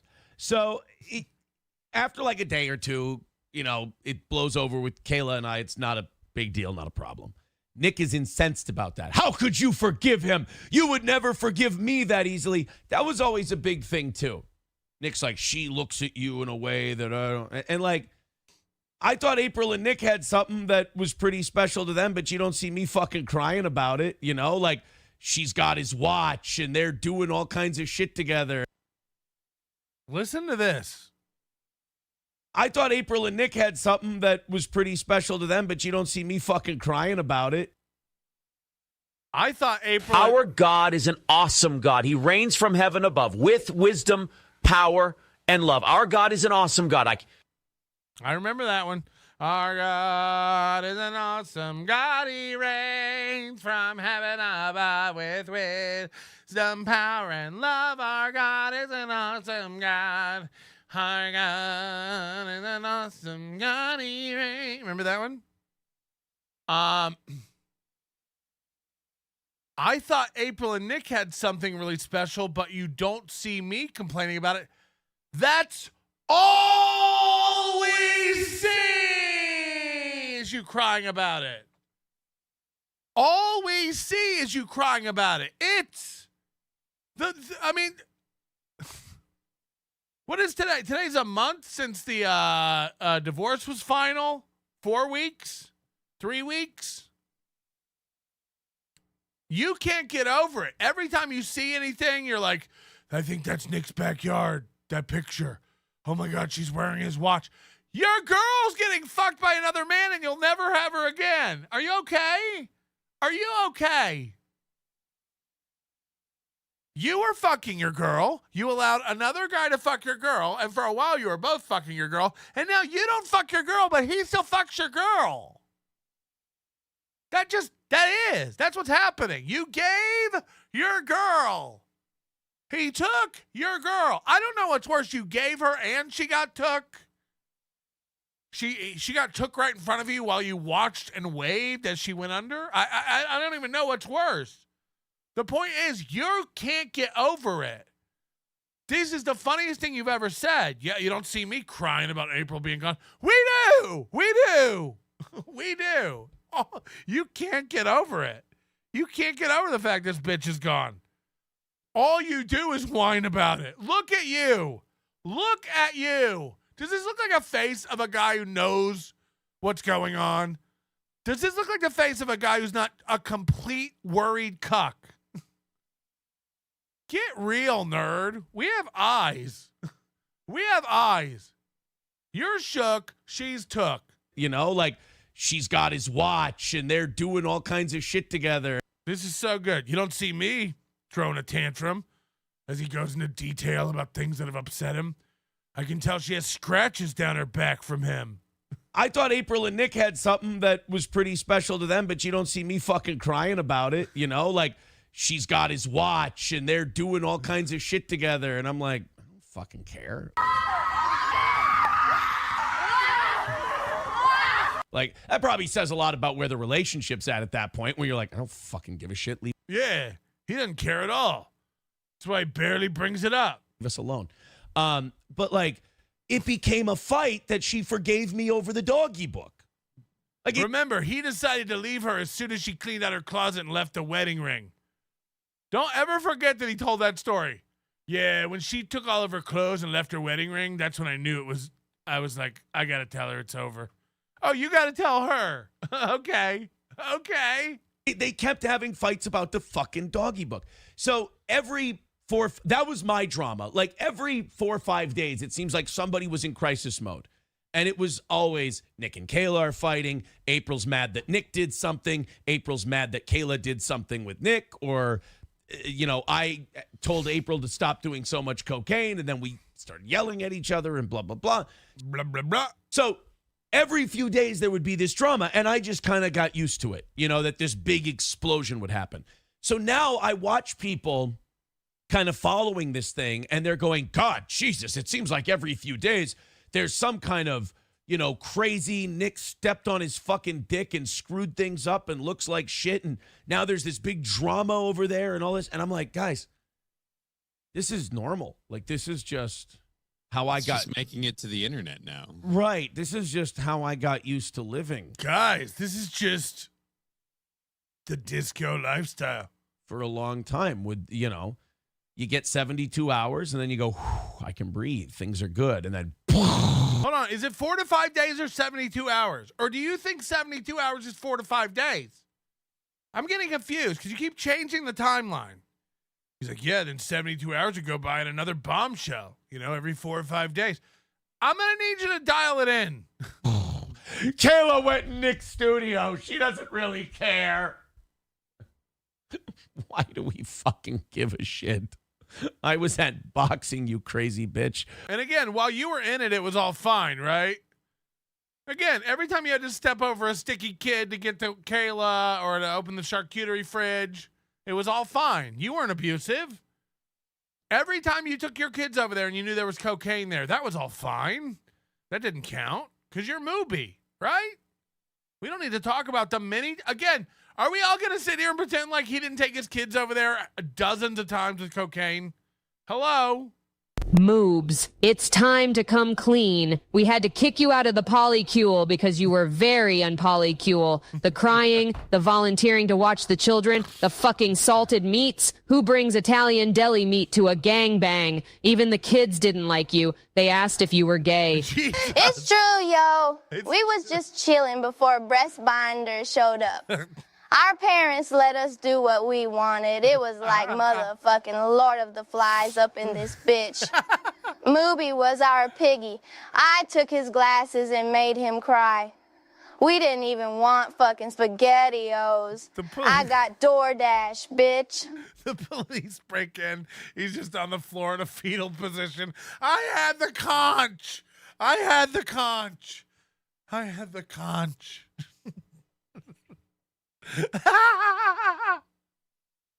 I love that one. Anonymous, Guns, Drug, and Children sounds like a Warren Zevon song. Gino, you hack. Queefer Sutherland, Toby One Kenobi. This is not the toe you're looking for. Why do we have to fucking care about who's in the studio? So then this hot mic moment comes out. We'll talk about it later today. And then we talked about it for 30 minutes, but we'll talk about it later as well. Last night on Kino Casino, and by the way, if you're looking for Rekieta stuff, don't come to me, because all I got is stories about the past. The Kino Casino boys are fucking... But I'll keep telling those until I die. Killing it with this Nick Rekieta shit. I mean, they are all over it. You know. So his quest to try to get Kino Casino on side continues. Again, this is him and Chad's MO every week is just like, who can I get on my side to stop making fun of me? Again, there's no scenario where the Kino Casino guys are going to like you, Aaron. They're not on your side. You're fucking delusional. You can keep sucking their ass all you want, like you used to do me, like you used to do Chad, like you're doing to Jesse PS now. These people aren't on your side, you loser. Again, there will never be a scenario where Jesse PS thinks you're cool. Stop it. Stop it. This idea that Kino Casino's with you, they're not. No, they're digging in. Because as you know, I don't have any new information. Like, the only new information I get is when listeners write in and go, Aaron, you won't believe this. Spicer, DQ Grill and Chill. And the Kino Casino boys were mad at me because I said, guys, what are we snitching for? They're like, Aaron, you want them to keep snitching. Don't close this information. I'm like, I don't want it. I don't want I want to move on with my life. He wants to stop talking about it. Unless someone tells him to stop talking about it, then he'll fight you immediately. If you tell Aaron to stop talking about it, his answer is, it's the news. My life is the news. And if it interests me and it's my life, I'm going to talk about it. Sorry. That's what he told Johnny last Thursday. But now he's telling you he wants to move on. He wants to talk about other stuff. Why do you keep making him talk about this? Listen to this cope. But like, I go to pick up the kids. My ex-wife is like, oh my God, did you hear the latest? This is fucking like Slam Piece. We're going to see Colin Quinn on Friday. And she goes, It was Saturday, nerd. You want to talk about the latest goss? And it was the hot mic moment thing. And I'm like, everybody's fucking into this like it's a soap opera. Well, like it's a car crash in NASCAR. Mm-hmm. And again, why? Am I the only... I guess I am. I guess I'm the only one with a fucking brain who's level-headed. Everyone else is just a sensationalistic piece of shit. Again, I'm not saying it's not April. I'm saying you don't know. Okay, every Midwestern mom sounds the same. They have the same accent. So, does it sound like April? Yes. Does it not sound like April? Yes. But everyone wants to go like the hot goss. Did you hear the latest? You didn't hear the latest. There is no latest. The latest thing you're guessing and making up? April was in his studio. Sure. As long as you're making it up. Yeah, you made that up. Did you hear the latest hot gossip? No. There's nothing to talk about. There's literally no new info. It's time for Mooby's little dick. Fuck it. I hate that stupid song. Don't concern troll me. I'm just cruising around in my sweet truck looking for that slam pig so I can have another accident. My new second mommy is so cute. Unlike April, she lets me out of the closet at least twice a day for exercise. April looks like a really cool bird today, or like on the highway, car crashes, they want to stop and look at it. So I'm sitting here going, guys, you don't have to rat information to me. It's like, I'll fucking read it, but like. Guys, stop telling him information about his wife. He doesn't want to know anymore, guys. He wants to move on. He wants to move on. I don't need it. And Worski was like, Aaron, don't say that. You don't want to shut off the flow of information. I'm like, they can send it to you guys. That'll be fun. You'll get all the scoops. It'll make its way here. Yeah, don't worry. Give it to Worski. Follow Worski on Twitter. Send him all your scoops. But everybody with your big takes are like, wow, Melton's riding the fence, or like, wow, Melton's sucking up to Nick. No, I don't know Nick. Here's what I do know. Mooby's a giant lying piece of shit. So again, I don't have a dog in the fight. I just don't run with I don't try to make a piece of information that came out match my pre-existing theory. You know, he's told you April's over there still so much you believe it. We really don't know. We don't know. Again, we have ideas. We wish we'd liked it. It would be cool. It'd be crazy. Something else could pop off. We get excited when we think about something that could be. You don't know. You just don't know. You don't know. Same way we didn't know she was over there before the arrest. And then I understand people go like, yeah, and then the next day she got arrested over there, so she was there. Yeah, it could be. What we don't know can also be. I'm not saying she isn't over there. I'm saying we don't know. You've got to stop. One isn't the other. One isn't the opposite of the other. I'm not saying she's not there. I'm not saying she is there. I'm saying we don't know. Are you okay? It's called fence riding. Yeah, I guess. I don't know. The sad thing is that you think you do. That's the saddest part, honey. And again, it may come out tomorrow that she's there, and then your broken brain will go, see, I knew she was there. You didn't. You know now. And you guessed yesterday, and you were right. Doesn't make you a genius. It doesn't make you smarter than anybody. And as a matter of fact, when you dive down into it, it makes you dumber. It actually makes you dumber if you think you know something based on an idea you have. You don't. You can be pretty sure. You can think. I don't know what everyone gets out of like being so sure about shit that they don't have a clue about. I have a feeling it's to do with mental illness and delusion. I have a feeling it's like, confirmation bias related. Because what else could it be? What else could it be? I don't know why you're so invested in being right about a thing you have no clue about. So again, it's the same people who are assigning some sort of value to me not knowing.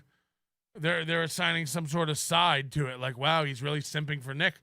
Sure, man. Yes. Whatever you need it to be. Whatever helps you sleep at night. I'm simping for Nick. Yep. We're Team Nick over here. Move on. Where do I sign to just make you stop? Yeah, I'm on Team Nick. Yep. We done now? I'll start agreeing to anything anybody accuses me of. If we can just make it stop. If we can just end it. Yeah, the reason Melton's so hard on Mooby is because he's a Nick simp. Yes, where do I sign to get you to shut the fuck up, idiot? Please don't call me a fence rider. You think I can get on top of a fence? I'm a fence leaner, maybe a fence looker over if it's short. Jesus, guys. Fence looker over. I mean, are any of you okay? Is anyone watching you right now? I just don't think Nick does. I'm going to the dog park. We're culling the herd. I would like to be cold. I just don't think Nick does anything wrong, man. I just don't think Nick does anything wrong. Sorry. Feed your kids Coke. That's whose side I'm on. Are we done? But they said last night on their show that they got a scoop. And we can play the clip a little later. They said that they got from a dependable source. He says, we'll play the clip a little later, and he starts looking the clip up immediately. That something's going to be coming out in the next few days. And according to Andy Worski, it's going to make these cigarettes, the 9-year-old testing positive for cocaine look like cigarettes. So the 9-year-old's going to test positive for heroin? And that's scary as shit, because for me, the 9-year-old testing positive for cocaine is where I'm like, all right, let's sign somebody up for one of my razor board retirement plans. That's horrifying, right? That not only is it horrifying, the very possible, very creepy theory that some people have put forward on why bothers me even more. Is it going to be molestation? The only thing child molestation, child porn is the only thing that could really come out that would be more serious. Some sort of sexual abuse. Does anybody believe that's coming? I don't know. Look, I don't know Rekieta enough to go like, no fucking way, but like that seems crazy. If that comes out, like, how deep does this go? I agree. So, by the way, are you talking about the theory that they used it to medicate the kid? Yeah. I'm buying it.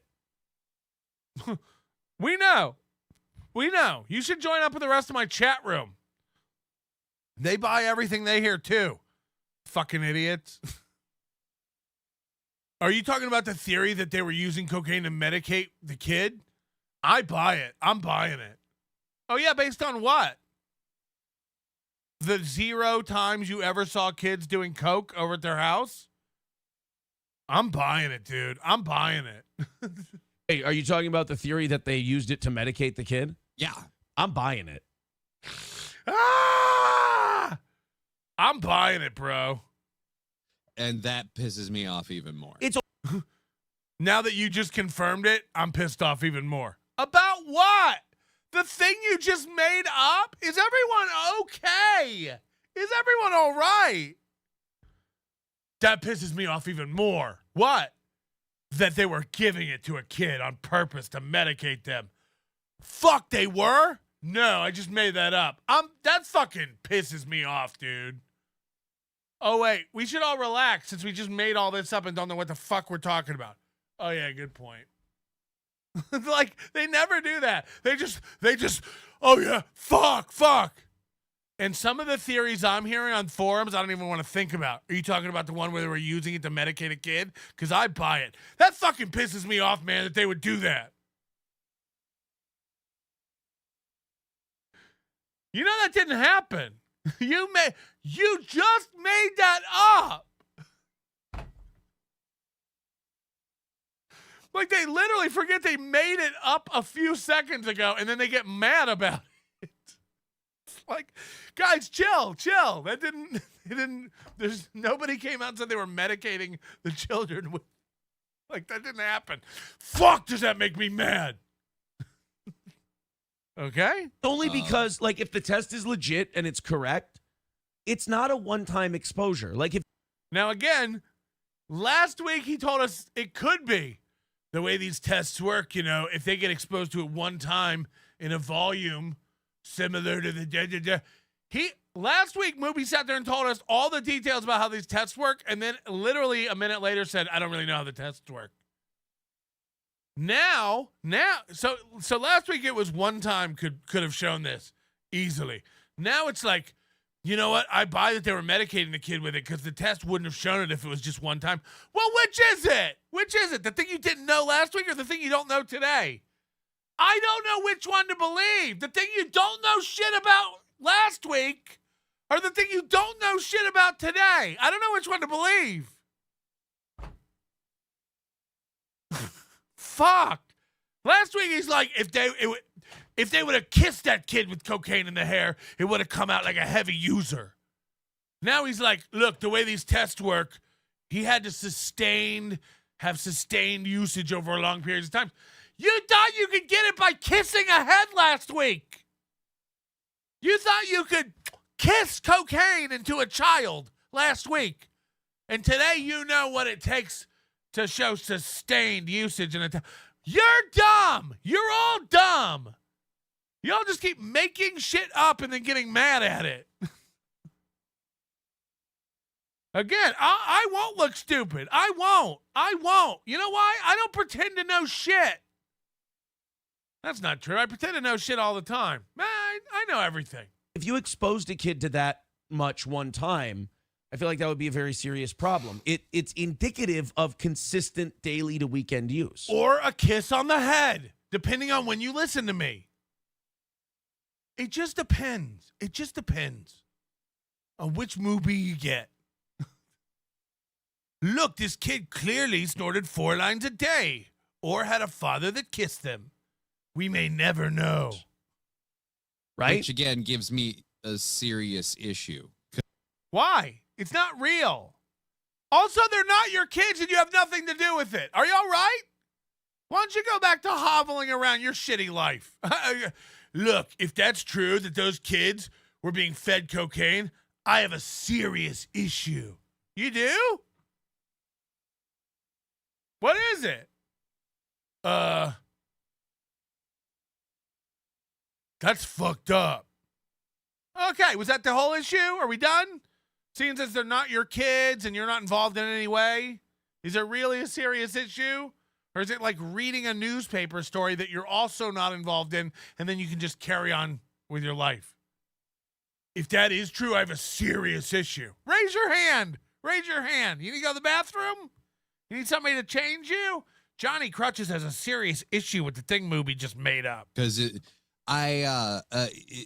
medicating your kid bothers me in general, but if you're going to medicate your kid, you don't see a doctor at all, and you just decide to medicate them with a drug that you're using habitually, now I've got a problem. Yeah, none of that happened. Reminder, you made all that up just now. You all right? Good news, Johnny. None of that occurred. You made it up. You know, like when you go against the word of your doctor and you start taking a drug that you're taking and giving it to your children, now I got a problem. Okay, well, good news. That was a fantasy. That was a flight of fantasy you just went on. You all right? Yeah. It's just, there's no medical science in this. This is just, hey, now I have someone else to do a bump with. And Yep. Again, did any of this happen? Nope. It's just fucking insanity, right?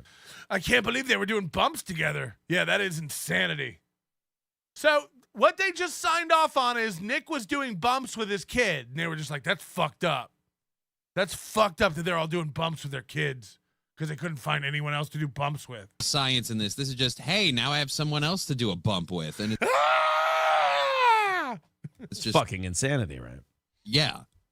I agree. But so now we've got all of the, and by the way, we're going to talk about this later. We're just basically introing the show right now. I wanted to do a couple of news stories. I wanted to get into some normal shit because like between the Rekieta thing and the John thing, it's going to be gossip heavy today.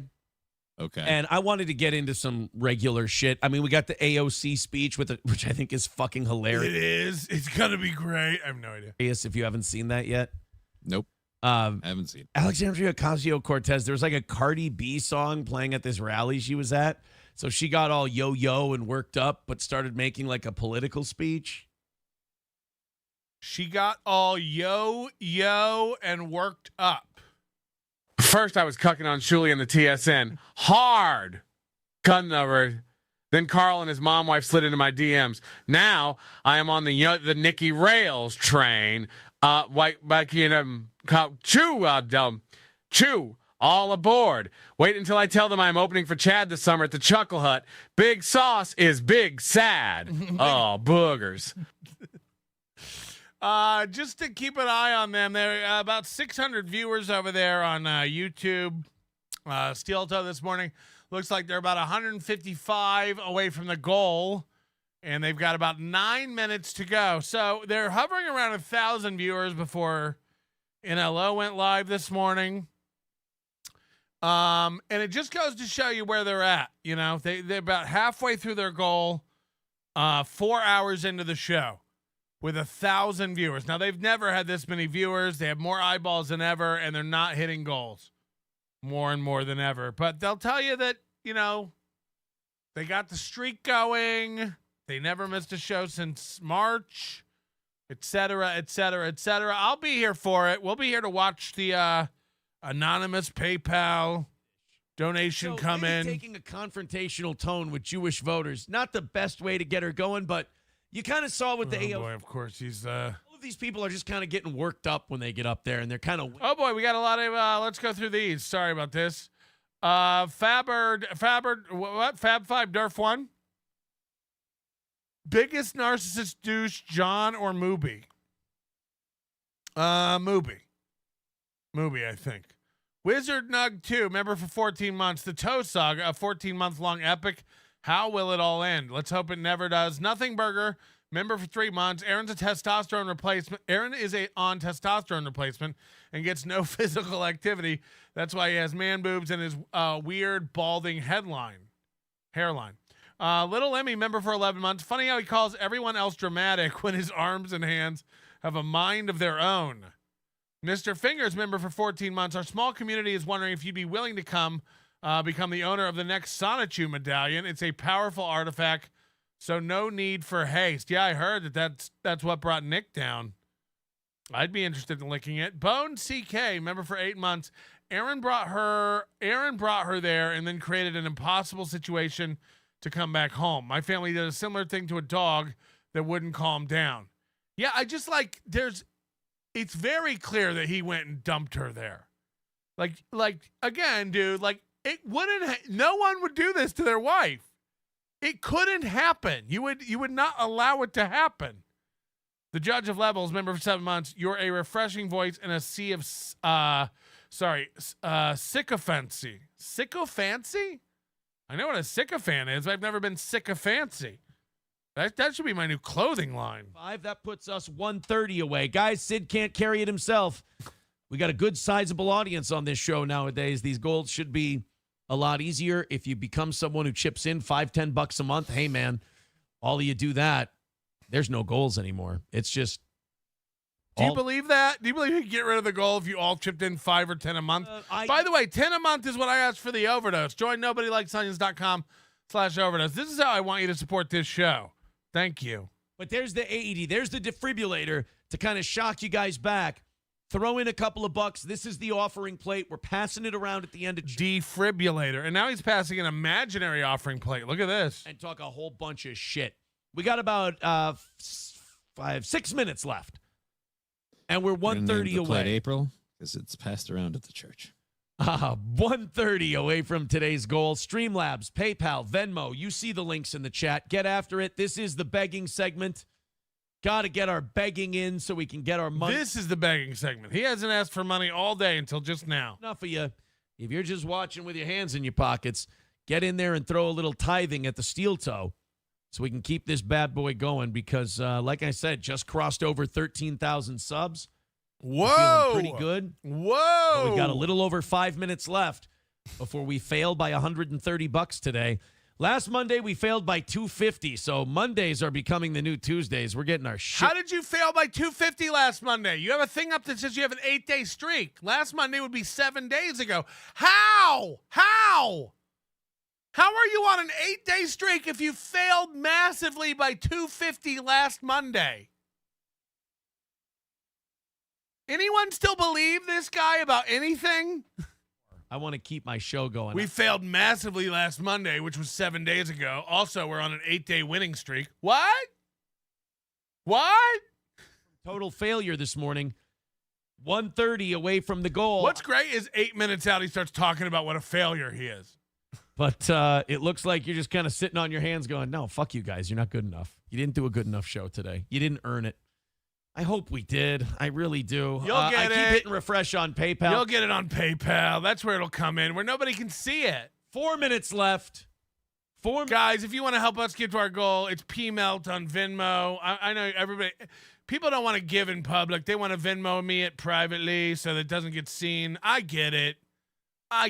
It's the same as Mooby and the PayPal. Very, very good. I feel like we've done a good job. Don't prove me wrong. throw in a couple of bucks so it doesn't get any sadder than this. Holy shit. 3 minutes and change left to go, and nobody joining the rally. This is fucking Nobody ugly. joining the rally. 1:30 left. Is it a rally if no one's in it? Broken record for the next 3.5 minutes, it looks like. We've got a bunch of stories coming up. We've got Somebody said they just privately sent him $500. Biden should be drug tested before and after the debate. Why not? One time he lied and said Brad Thacker sent him $200. Like, so he does lie. We're announcing the names of mass shooters. We're going to be sensitive and avoid pronouns so we don't offend any non-binary mass shooters. Yes. I'm not kidding. Because I'd really hate to offend the person who these bullets are rainbow. To just start killing. These bullets are they, them. Their feelings. Wouldn't want them to cry about it. And we've also got guys, you're going to miss out on a lot of transgendered anti-Jew stories I got coming up if you don't give. Plastics in your cock. Congratulations, boys and girls. We've got all of that coming up for overtime, or we've got massive fucking failure for the Steel Toe Show. There's 5 times in a row on YouTube in the chat that I put that $130 goal up. Please chip in. Please throw something in if you're one of our big fans. We do run on your donations. We can't survive without them. We die without them. Oh, no. So please. I don't know what else to say otherwise, other than we're failures today and we fucking sucked at our jobs.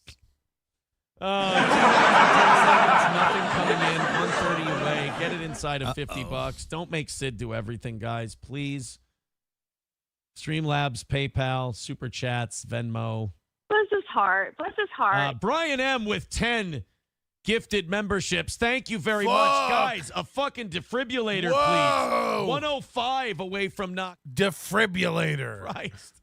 105 is the number. Can we get there? 2 minutes to go. I used to get a defibrillator at Friendly's. $5. How about 5 more from a couple other people? Hey, there's Fauci's Pangolin with $5. Now we're at 95. Hold on. How much does he count for those 10 memberships? Keep it going. $95. Holy shit. He counted $30 for 10 gifted memberships. We do. And then he counted $5 for $5. What's going on? Didn't ask much today until now. Fuck. Oh, it's just my ego. I'm not as good Someone gave 10 memberships. Oh, man. Let's continue on here. Let's check the old Venmo. $50 from Adam. He says, rise. Thank you, Adam, for the $50. So it does look like you guys are getting overtime today. You're at $45. You just got under 50, but we need to knock it out. If we don't knock it out by 10:15, we're going to skip the rest of overtime. We're going to do it on. So because they're within 50, that means they hit the goal. Because they almost hit the goal, they counted as hitting the goal. Hey, Steel Toe. Thank you very much, Kyle. Neil with $40. Thank you very much. Where? That's it. Where is it? We did it. Where's the 40? It's done. And you did it with 20 seconds to spare. By the way, they had 130. A guy gave $50 in gifted memberships. He counted it as $30, okay? He counted that as $30. Another guy gave 5. He counted that as $5. So now they're down to 95. Then a guy gave 50. So he counted that as 50. And they were down at 45. You guys are getting overtime. Then a guy gave 40. They were at 45. A guy gave 40. We did it. We knocked it out. Wait, it was 45, though, and you usually don't count the full amount. No, we knocked it out. 40. We knocked it out. The 40 knocks out the 45, and this 40 actually counts for more. We get more than the 40 for.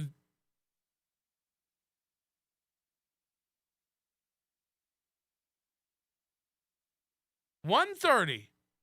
$50 in memberships brings it down to $100.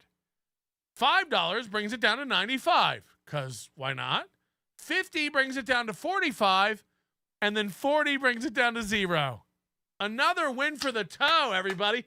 When we want it to count as more, it counts as more. When we want it to count as less, it counts as less. Don't worry about it. It's the toe. It's the toe. If you try to do the math, you'll hurt yourself. You'll get hurt. Thing is, like, if it's not true, Right. you know. Well, now I'm just addicted to the dirt, and I'm like, all right, what did we do? What did we do? No. I just I wonder what it could be. And you know, after the 9-year-old testing positive, there is part of me now that doesn't want to know. And Yeah. it's It's going to look bad.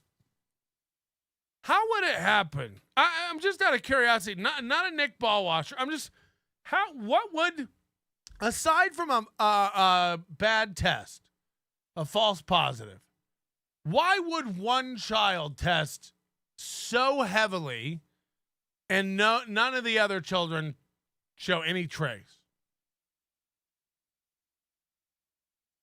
Just like false positive is the first thing that jumps out, but what else?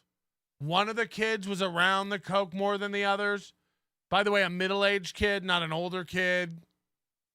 A 9-year-old. I mean, I like residue is my only get. Residue on what? The hair itself? That's not how it works.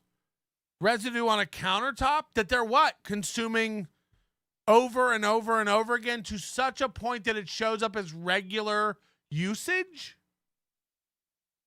They're coming in contact with residue so regularly and in such a consistent way that it registers as usage. Do you know what I mean? It's just like, I'm not saying it's not an accurate test. What I am saying is, like, I don't know how. I don't know how a 9-year-old's testing for, like mediocre usage. And again, call me an idiot and call me stuff as you want. I'm the same as Mooby. I'm saying I don't know how the tests work. Here's what I do know. I know a cocaine test is one of the most accurate tests that can be done. Okay? That's not to say there's no false positives, but essentially, if someone does do cocaine, they won't get a negative, if that makes sense. So occasionally you'll get a false positive, and we've even heard from people saying Ritalin or Adderall can indicate these sort of a test, positive test. But what I do know, and what I have been told by several people, is that if you are on cocaine, if you do cocaine, there's no way, almost no way you'll come up negative. It's a very, very accurate, like, test to catch people who do say they do coke. Like, if you do coke, you'll come up positive. Now, if you don't do coke, there's also a chance you could have a false positive. But from what I understand, it's just one of the most reliable tests for people who, like, are definitely doing coke.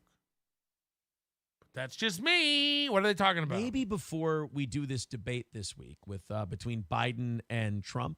Somebody said they always take 2 samples. I mean, is that true? Hold on. Now someone is actually saying, nice try. Nick was giving his child cocaine. No news there. Again, you're dumb. You're like one of the dumbest people amongst us. Disregard everything that guy says. First of all, you not only know that the test was accurate. Here's how dumb this guy is, just so people know. Just so people understand that, like, the levels of fucking delusion and idiocy we have going on in this chat. There are people who think that they know that the results of the test are accurate. Okay, that's one level of delusion. You don't know shit. You don't know anything. Then you got people who go like, not only do I know that kid had cocaine in his system, Nick gave it to him. No news there. Oh. So now you know Nick gave cocaine to his child. Not only does his child have cocaine in their system, you know Nick gave it to him. You're dumb. You're dumb. We don't need you anymore. We don't need your opinions anymore. You're one of the dumber, most emotional, responsive idiots amongst us. That's just a fact. Guys, we've got a thing we got to go over here from Mathew Poster. We've got a live show with Steel Toe. I was gonna watch this Saturday night. I think we'll watch it now. But I got kind of a working theory here about Matt. I think Matt was a different guy. Matt had a podcast long before Mooby had a podcast called the Savage Thoughts Podcast. Matt converted his garage into a podcast studio. And Matt would have friends over every Thursday night or Friday night. And they would do their show in their garage. And Mooby would start getting jealous of this at some point. And Mooby started wanting to do his own podcast. Now, I think he started doing his night podcast at the radio studio.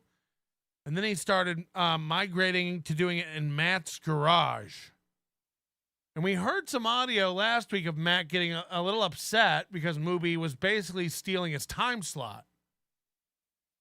Mooby used his friendship with Matt to learn everything Matt knew about setting up a studio and equipment. Because, it's funny. The more we watch Aaron Imholte, the more we realize he doesn't really know what he's doing. He doesn't really know how to operate a show. He doesn't know how mics work. He doesn't know how computers work. He doesn't know how OBS works. He doesn't know how to stream. It came out that April actually handled a lot of that tech stuff. So we see him trying to figure out tech stuff and he's lost. But he's got these friends who help him, Matt and Johnny, who are also fucking idiots. But, they help him out and they help him along. And I think what happened is, Matt let Aaron use his studio because Matt, you heard him talk about Aaron last week on that audio he played where he's like, I'm not saying Aaron's like a celebrity. He looks up to Aaron like he's a little local celebrity. Again, Aaron lies about everything and misleads his friends and loved ones. So he projects. I imagine he inflates his numbers. He makes people think he makes more money than he does.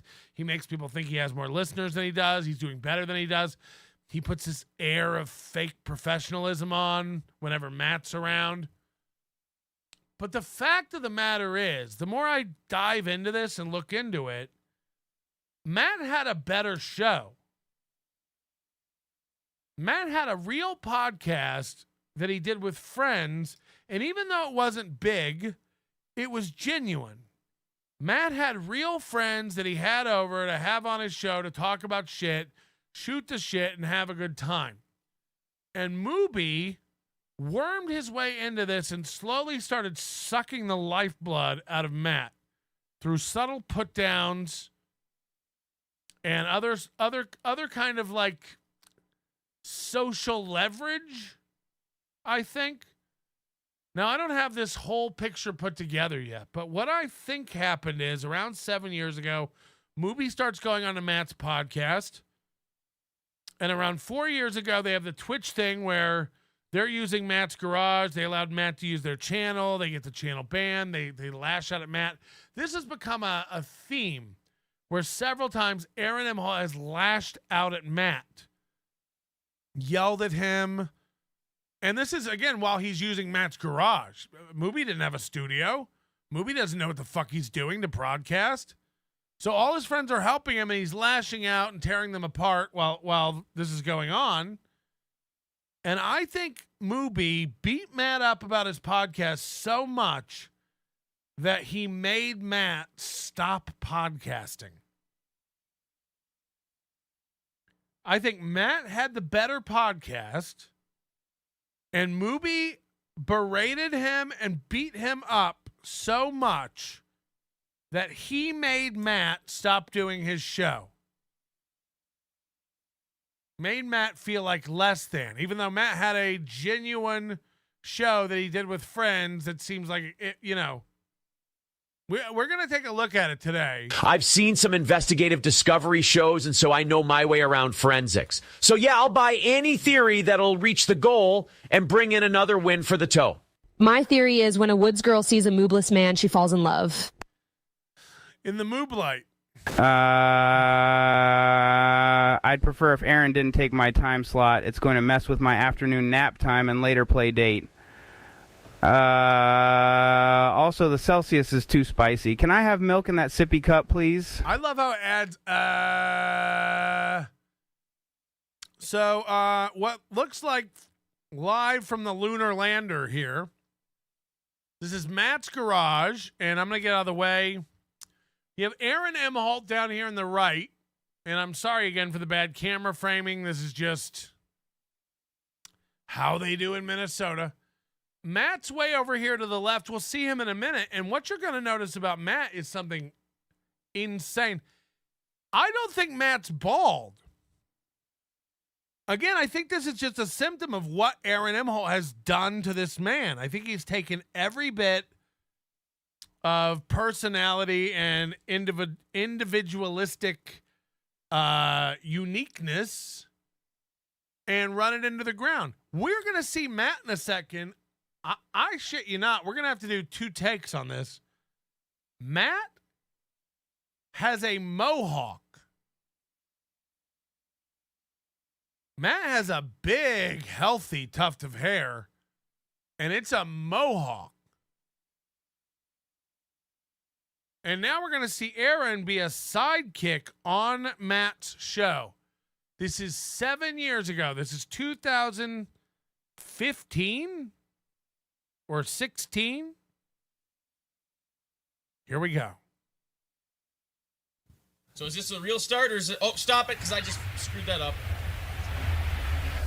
We are pulling on. There's no turning back now. All right, we're rolling.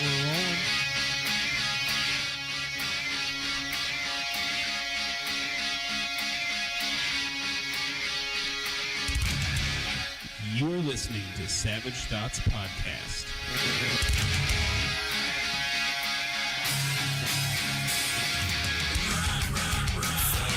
Okay, where is this Savage Thoughts, guys?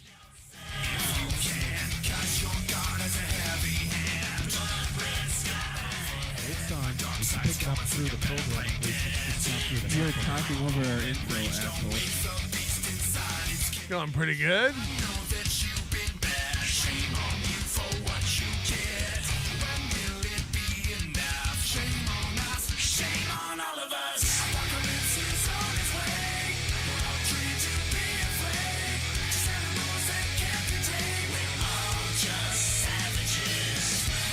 We're all just savages.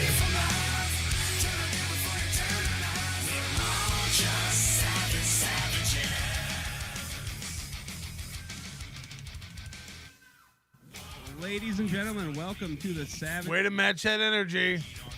Somebody's phone's getting picked up through the board. Tonight, special guest on second mic. There's our Matt. You recognize that voice? Mr. Aaron Imholte. Hey! This has been the worst start to any broadcast that's ever been done, and that's including every single one in North Korea. So he's always had this sharp wit.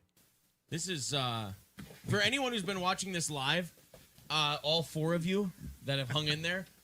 So right away, Aaron's big timing his buddy. This is how it is. This might be Aaron's first appearance on the show. I don't know.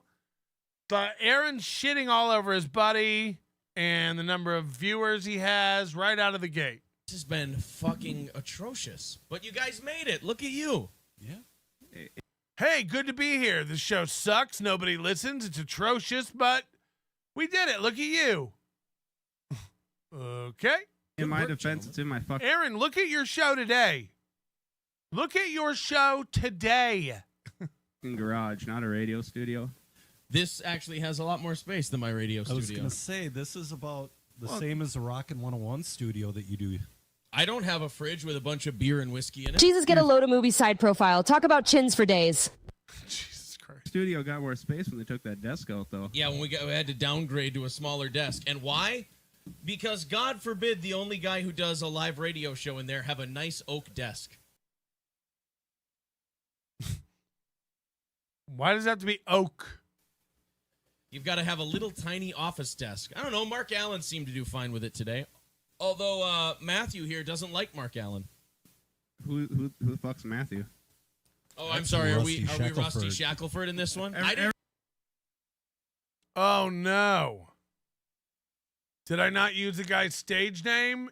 We're not supposed to call him Matt. We're supposed to call him Rusty Shackelford. Fine with it today.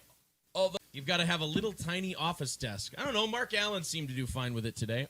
Although Matthew here doesn't like Mark Allen. Who the fuck's Matthew? Oh, I'm sorry. Are we Rusty Shackelford in this one? Everybody knows Rusty. Rusty Shackelford. So hold on. Did Matt used to go by Rusty Shackelford? Sorry, Greg Hughes. Mathew Poster, the actor who plays Rusty Shackelford. You don't like Mark Allen. I'm not a big fan of him on the air, no. I don't have nothing real specific against him. What made them set the camera up like this? Let's make sure only 2 of the 3 guys are in the shot, and let's make sure those 2 guys are only a small portion of the shot. It's just not that great. He did do a very fine job today. That's what I heard. Every week he gets better and better. Well, it's a rhythm thing. It's a chemistry thing. It takes a few weeks. And he was on week 4. I'll tell you one thing that Mark Allen seems to really love, and I don't mind him playing to it. And I've never had anyone do this before where they actually set up the voice without me prompting them to. He loves a good Bill Cosby impression. We all do. He loves that Bill Cosby bit. He's like, well, I wonder what Bill Cosby would say about all this. And I'm like, well, and then like a trained monkey, I just go at it. Right. So you've always just been jumping into the impressions whenever anybody demands it. He had me do Bill Cosby talking to Charlton Heston today. Because Mark likes to do these. I think it might go a little something. I guarantee he does it again, right? Bits where it's either this, hey, this is what your shirt says, and then makes it up, and I kind of like that bit. It's charming in a weird way. And then he does this other bit where he makes up stuff you said, he extrapolates it from what you just said, and then makes it horrifically, fireably offensive. Yep. Like today, we were doing that that audio of that Somali kid who was talking that truther. You really see who he is here. You really see who he is. A Midwestern boob married to another Midwestern boob.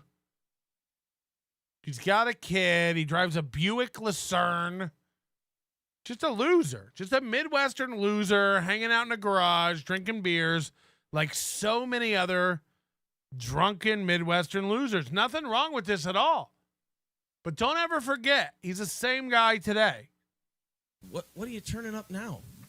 He's playing. Don't worry about it, all right? Sorry. Anyway, we're playing that audio of the truther kid who doesn't think that the guy who stabbed a bunch of people at the mall actually stabbed a bunch of people at the mall. Or no, he felt like he was bullied. And he I don't care.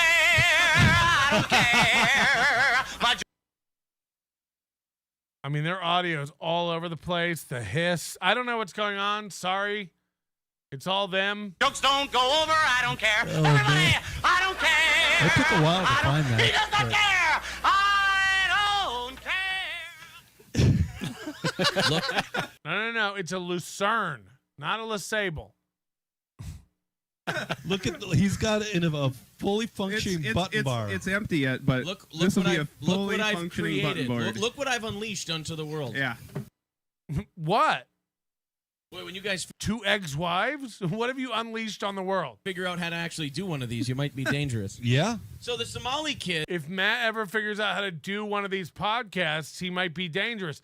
So again, this is my theory that Aaron started. Aaron's a radio guy. He sounds just like Stern and Opie and all these radio losers. You know, Opie never shuts up about being a radio guy. I hate to tell you, Ope, you're not.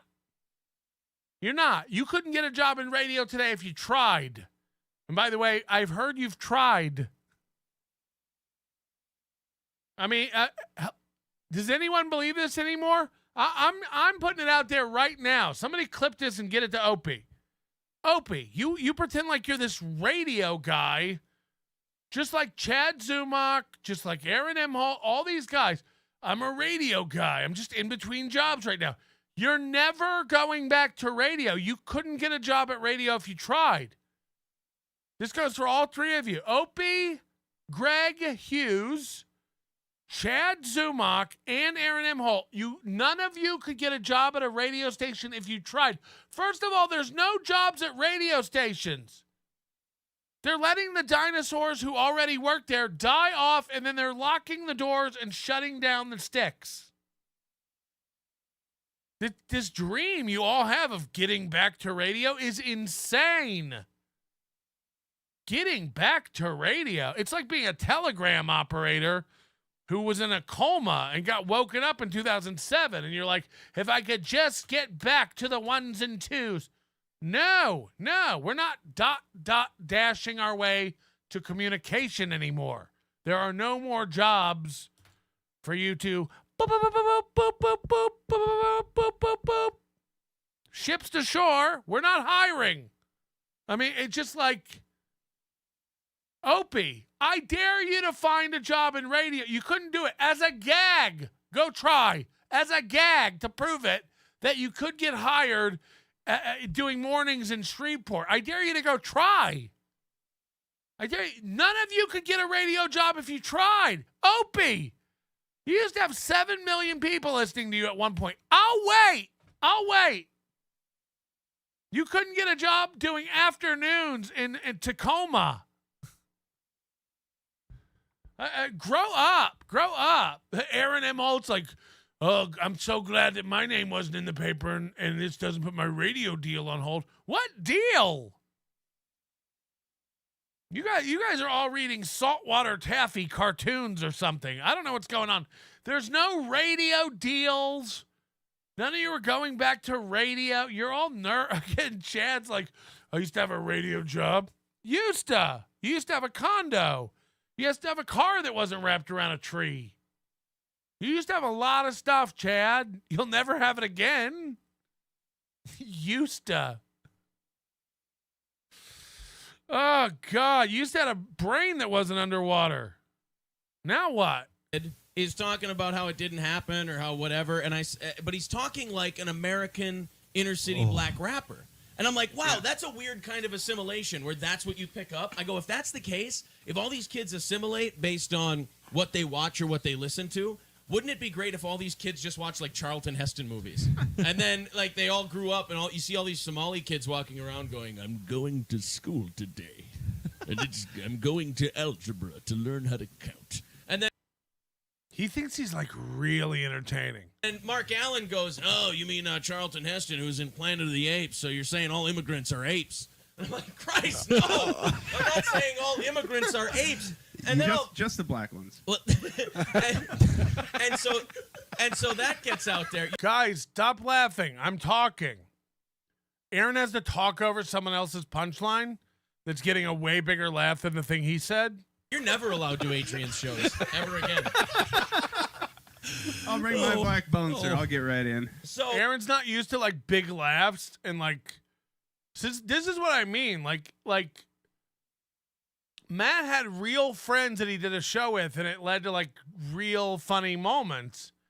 Aaron just talks over the funny moment and doesn't want anyone else to have any sort of shine.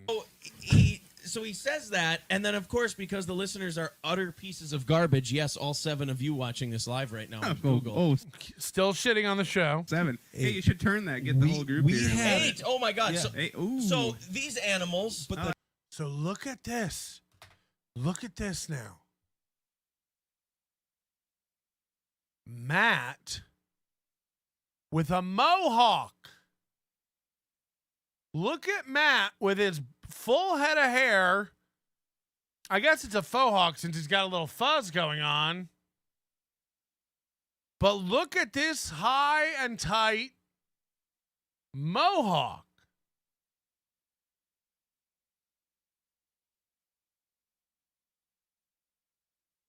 Whoa. Patrick's nodded. That listen to the broadcast. I'll move around. I got the wireless. They start posting memes of Harambe, and in quotes it says, all immigrants are apes, quote, Aaron Imholte. So now that's my thing. So then the people who make memes are animals. They're all horrifically offensive. It's a nice buzz you got going Sorry. on. Actually, that made it a lot better. Until you do this. Oh yeah, don't do that. Get that mic It up. made a quick That's why pop. I'm backing and then up. Look how dirty this. First of all, the fan is spinning. Look. They're all horrifically offensive. And then they unplug it. It's a nice buzz you got Sorry. going on. Actually, that made it a lot better. Yeah. And then look how dirty this fucking fan is. You know, the blade stopped so we can see it. I mean, it's caked on there.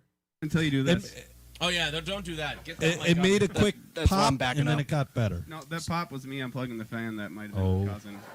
So I did a rankings thing today of the second mic people. Yep. And I started a little debate because I had my previous rankings and then my new rankings where Mark Allen shot up from 4th and I had to put Lou in last place. They're all shit. Lou's the best. Lou is the best. Lou's fine. I think everybody's good. Being 4th in that list is not bad. First of all, there might not be a more interesting person in St. Cloud radio right now than one Randall K. Yeah. He might be the most interesting guy out there. So all these guys don't do it anymore with him. Mark Allen, Randall K, Lou, whoever these people are. They aren't around the Steel Toe Morning Show anymore. And instead we have Matt, Johnny Crutches, and then 2 New Yorkers.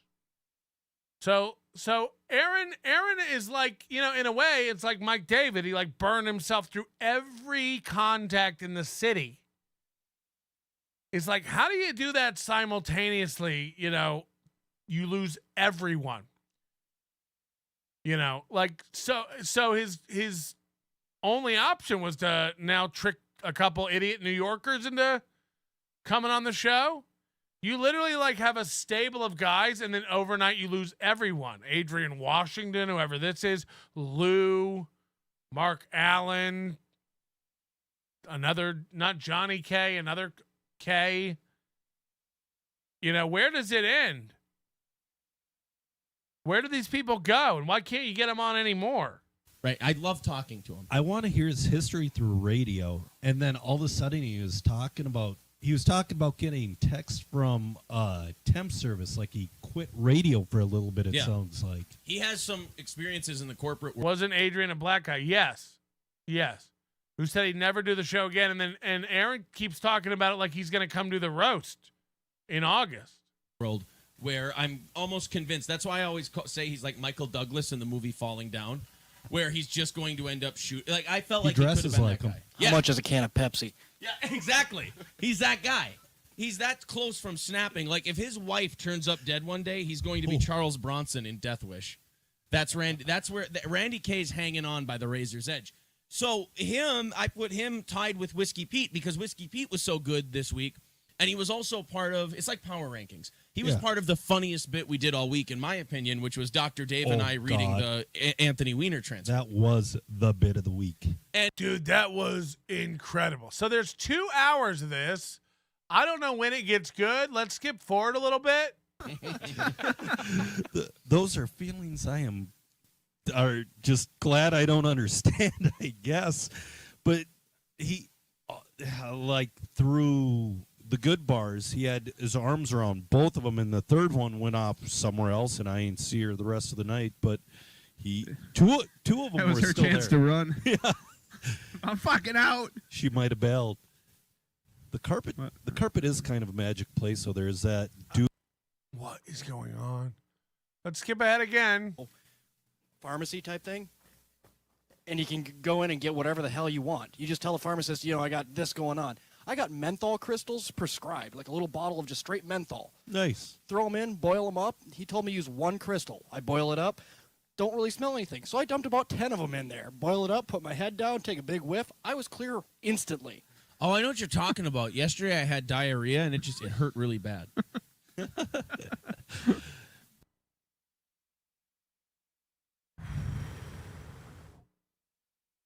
What? Nice. Yeah. I just want to do that the rest of the show. Oh, man. Oh, yeah. That sucks that There's 4 guys, and like this is the 3rd or 4th time we've heard them just like wind down and run out of fumes. Yeah. So, what's his face? Sood took that video down. I think he got pressured. I bet it's somewhere. You think it's on got to be YouTube? somewhere. Somebody got to him. Yeah. What? It's a false flag operation. The Illuminati talked to Sud and said that you're ruining the narrative, and they told him to take it down, but we won't stand for it. The New World Order's tricks are up. By the way, this is the same stuff he does today. This is like 2015. This is the same bits he does today. They're turning all the frogs gay. The same bit he does today. And we know that this won't stand anymore in the new America. 1776 will commence again if Sud's video is taken down. This is InfoWars. Got to end with your out.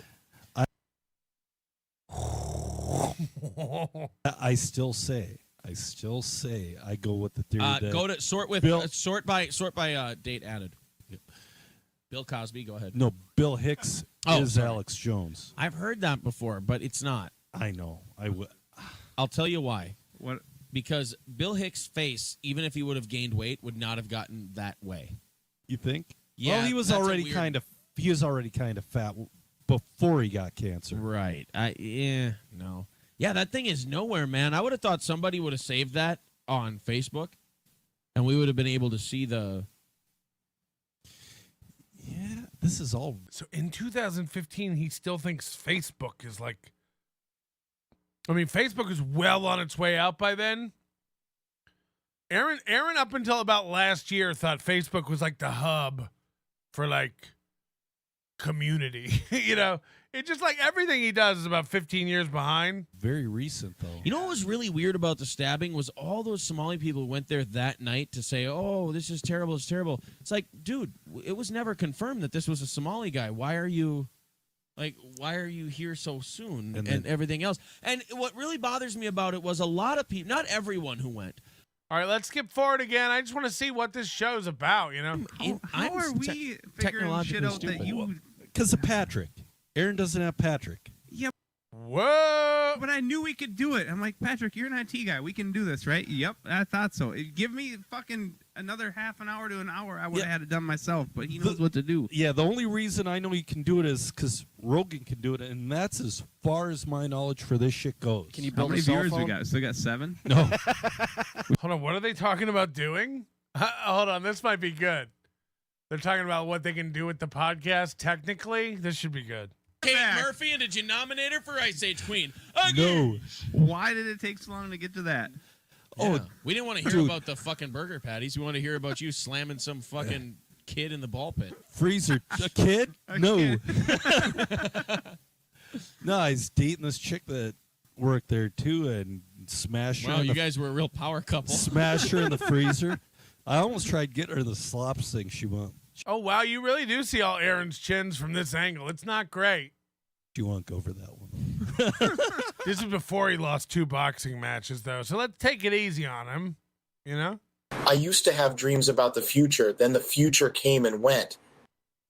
Deep. I got to, do any of you guys... I disrespected her like a champ. As you should with that gender of mutants. So, Oh, do any of you want to go to Sawyer Brown? I have tickets. I have a pregnant wife I need to tend to tonight. Oh, that's right. I'm not sure what's I going on can't there. drink, so I won't be fun. Okay, so can't- that's just me Patrick? who needs to go. Any of you guys want to go to Sawyer Brown? I can't. I'm having a kid. I'm not opposed to drink. I got to take a shit. Okay, so just me. Got nothing going on. I can go. Are you pregnant, Joe? What? No. He's got a long drive. No, that's not even it. It's I don't. Right.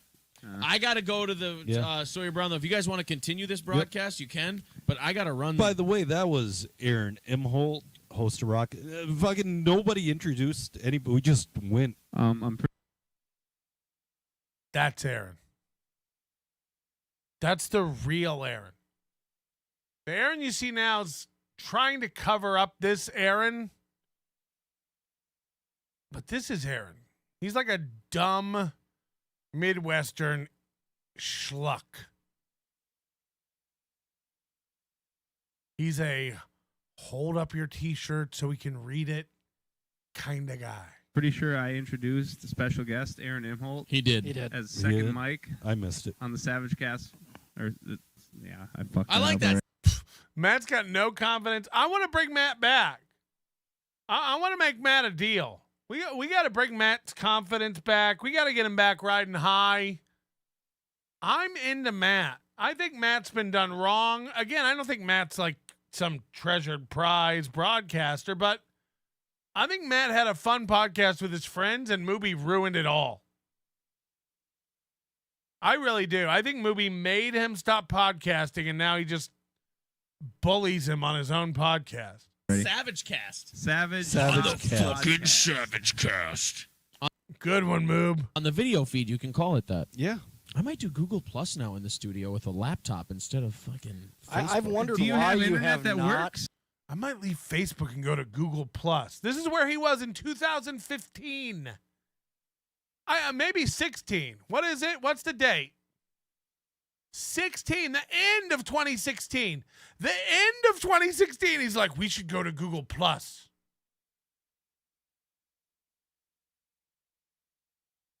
Could I get when was Google Plus decommissioned? When did Google, just to give you an insight on his instincts. When did Google Plus shut down? April 2nd, 2019. So up 2.5 years. And by the way, it was it was shit by 2015. No one was using Google Plus. But his instincts are, you know what we should do? We should jump ship and go to Google Plus. I might move my whole platform to Google Plus. Yeah. Done. A laptop this You entire might time. have to hotspot Between your your phone. nightly show and the morning show, why you're not using a laptop to run that is beyond me. I know I could do it. So they're yelling at him like, why don't you use a laptop to run your evening show and your morning show? And he's like, I didn't know I could do that. And I don't know who the hick is. Yeah. Done. A laptop this You entire might time. have to hotspot Between your your phone. nightly show and the morning show, why you're not Why is using yogurt a so laptop spicy? to run that is beyond fucking me. know I could do it. How are we figuring shit out that you... Because of Patrick. Aaron doesn't have Patrick. Yep. Boy, something's never changed. Yeah, but I knew we could do it. I'm like, Patrick, you're an IT guy. We can do this, right? Yep, I thought so. Give me fucking another half an hour to an hour. I would have had it done myself, but he knows what to do. Yeah, the only reason I know he can do it is because Rogan can do it, and that's as far as my knowledge for this shit goes. Can you How build many a cell viewers we phone? got? Still got 7? I know Rogan runs it for a laptop, so I know it can be done. No. We still got 7 viewers over there? 7 whole Oh, viewers. yeah, we One still of them's got my 7. wife. We're fucking cruising. I'm surprised she hasn't been texting me about smashing that chick all over Burger King, but Probably because it hasn't aired on the video feed yet, 'cause Yeah. it's about 8 minutes behind. She's just sharpening the knife. Don't worry. no. I was 19. I was 18, maybe 7. I was young. I gotta roll the fucking Sawyer Brown, kids. Cool. You guys get the don't Thanks for have to coming. stop. Yeah. All right. Thanks for coming. All right, hey, What is Sawyer Brown? I'm going to have to go look this up now. Sawyer Brown. Holy shit. Sawyer Brown's an American country music band founded in 1981 in Apopka, Florida. Wow. Apopka. Used to play them in football. I mean, I don't even know. Can we see what he went to by himself? Can I pull up some Sawyer Brown so we can see what concert he had to leave and go to by himself? Sawyer Brown.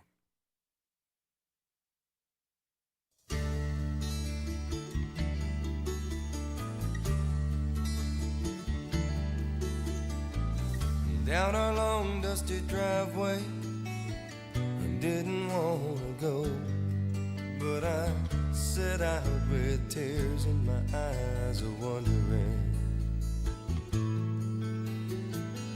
Daddy took me by the hand, looked out at the school bus and his little man and said, "Don't worry, boy, it'll be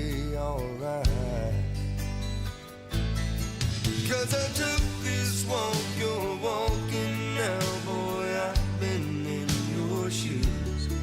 Well, you can't hold back the hands of time, it's just something you've got to do. So dry your eyes, I understand just what you're going through. 'Cause I took this same walk with my old man, boy, I've been in your... You're in a garage with 4 men. And you go, Sawyer Brown? Sawyer Brown? Anybody? I'm going to Sawyer Brown. I'm going to Sawyer Brown. You guys want to come? And everybody's like, Sawyer Brown, is that... Are they good? What do I know? What do I know by them? Well, there was The Walk. Do you like The Walk? I don't know that one. Thank God for You. 6 Days on the Road. The Race is On. Some Girls Do. When Love Comes Calling. Looking for Love. Some Girls Do. Let me hear it.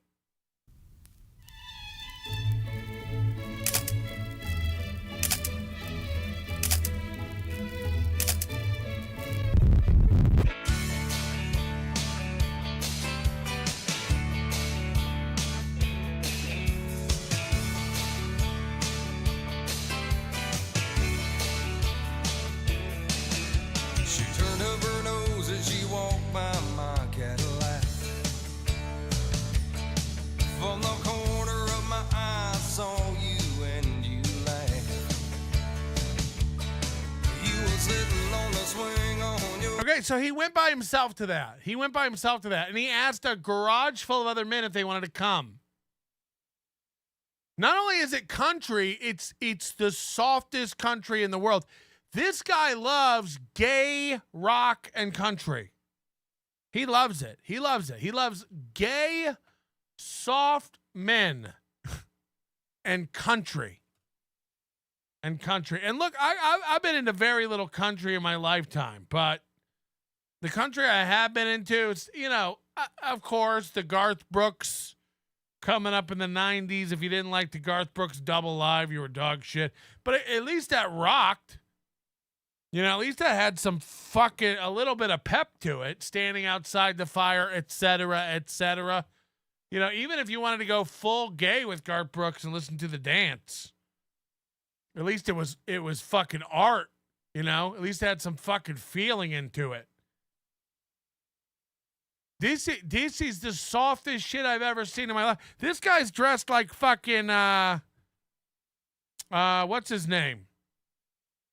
Oh, shit, though. That doesn't help, does it? This guy's dressed like Ernest P. Worrell. You know what I mean, Vern? Nice pants. So he's like, I got to get out, guys. I got Sawyer Brown tickets, and I'll be damned. Sawyer Brown, more like Sawyer Pink. Am I right? Soy. Thank you for having me. And fuck it. Who cares? I've said enough. Hey, I'm gonna switch to this. This is fun. When you guys have this finally figured out, you let me know what's up. Well, what do we got to figure out? Yeah. You guys said you had shit to figure out. We got a little bit more. I want to get a couple more of these. This was cool. Whenever you guys get this figured out, let me know. Hey, Moody. Hey, Mooby. Whenever you get your show figured out, let us know. Whenever you get your show figured out, let us know. Every day you start your show with a mirrored image of yourself going, oh, no. Oh, no. Let's get that off. How do we get that off? Oh, no. And then it's off. When you figure your show out, you let us know. When you figure out how to make money and stop lying to everybody, you let us know. I can't wait to see. And by the way, my prediction is he'll never lower the goal or he'll lower it by some insignificant amount, and all his idiot fans will just move on and accept it. Because that's really all that's left over there. If you look, if you're a Steel Toe fan, you've suspended disbelief, and you're just okay with being lied to on a daily basis. Because that's what it is. I mean, the guy's just lying to you every goddamn day. Every goddamn day. You know, he comes on there and tells you about the goals, and they're going to lower it, and as soon as April stops getting paid. I'd ask you again, if a company has 2 employees and one of them's not getting paid anymore, that should be a significant cut in the outgoing expenses of the company. No? Like, even if Mooby made double what April makes, okay? Let's say he makes 60 and she made 30. Where's the money now? Where's it going? Because you're just dumb if you believe he is not giving himself all the extra money. And then every time you see him, he's spending your money on shit tickets to some fucking country concert. Look at the pictures of these losers. Let me show you what Sawyer Brown looks like. And then imagine being a straight man and asking other straight men if they want to go see Sawyer Brown. Let me just show you. The first image that comes up for Sawyer Brown when you search for it is this. Hello. Guys, we're going to go see Sawyer Brown. I'm sorry, is that Sharon Lois and Bram's Elephant Show? I don't know anything more skidamarinky-dinky-dink, skidamarinky-doo than this. This is the guy he went to see. Guys, I've got Sawyer Brown tickets. Is he a mime? Is he pretending to be in sort of a glass block? Sawyer Brown. Look at this. It's just all your old gay uncles coming together. Sawyer Brown. Okay. Which one's your favorite? Which one really rocks? Pete? You guys tell me who's your favorite Sawyer Brown band member. I'm going to make up their names as we go, okay? You got Pete. He likes to read. And then you got Sawyer. He's found Christ after his cocaine issues. And now he's singing to Jesus. I mean, a mouth doesn't do that on its own. I don't know. Hi. Hi. Huh. Oh. How do you make your mouth panic by itself? Oh. Oh. How do you make, holy shit, Gary Busey lips. Oh. Oh. Hi. Or do y'all like Justin? Fucking Justin's pretty cool. You guys met Justin? Somebody just told him a joke and he can't get it out of his mind. Oh. Oh.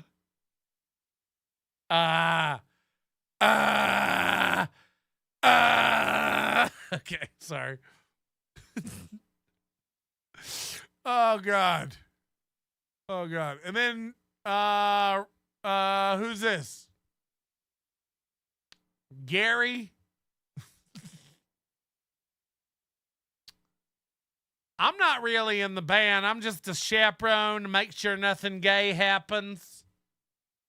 I'm just here to make sure nothing untoward goes on. Lil Joe. I mean, it really is. Okay. You get it. You get it. Very weird. In every picture, look at them. Look at their. I'm going to see Sawyer Flats. What's it called? Is this gay Chuck Norris? Holy shit. Ooga. Brr.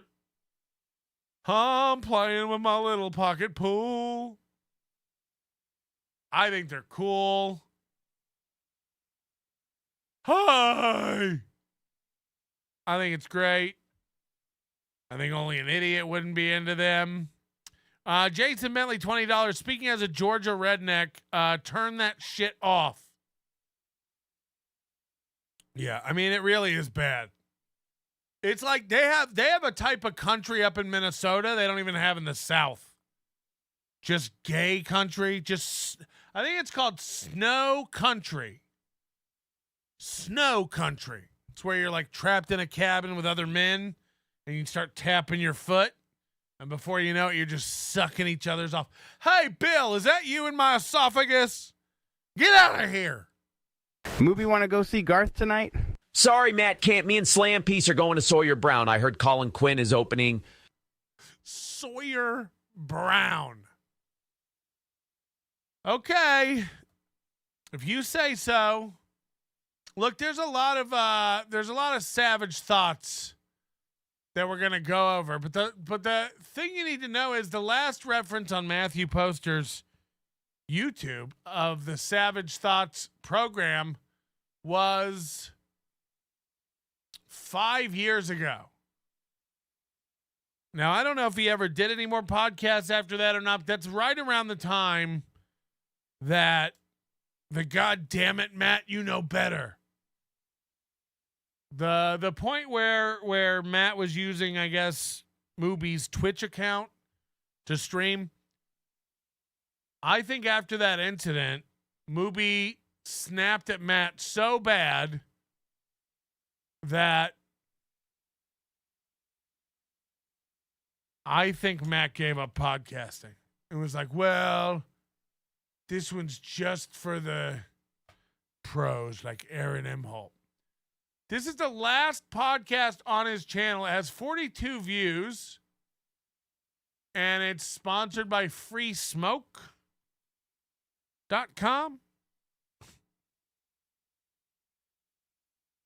This is the last mention of the Savage Thought podcast on Mathew Poster's YouTube, and it is in 4:3 for some reason. They lost a person who often displays savage behavior according to the above definition. Savage. S-A-V-A-T-E. Savage. And it's sad because he just got this new intro too, which is very cool.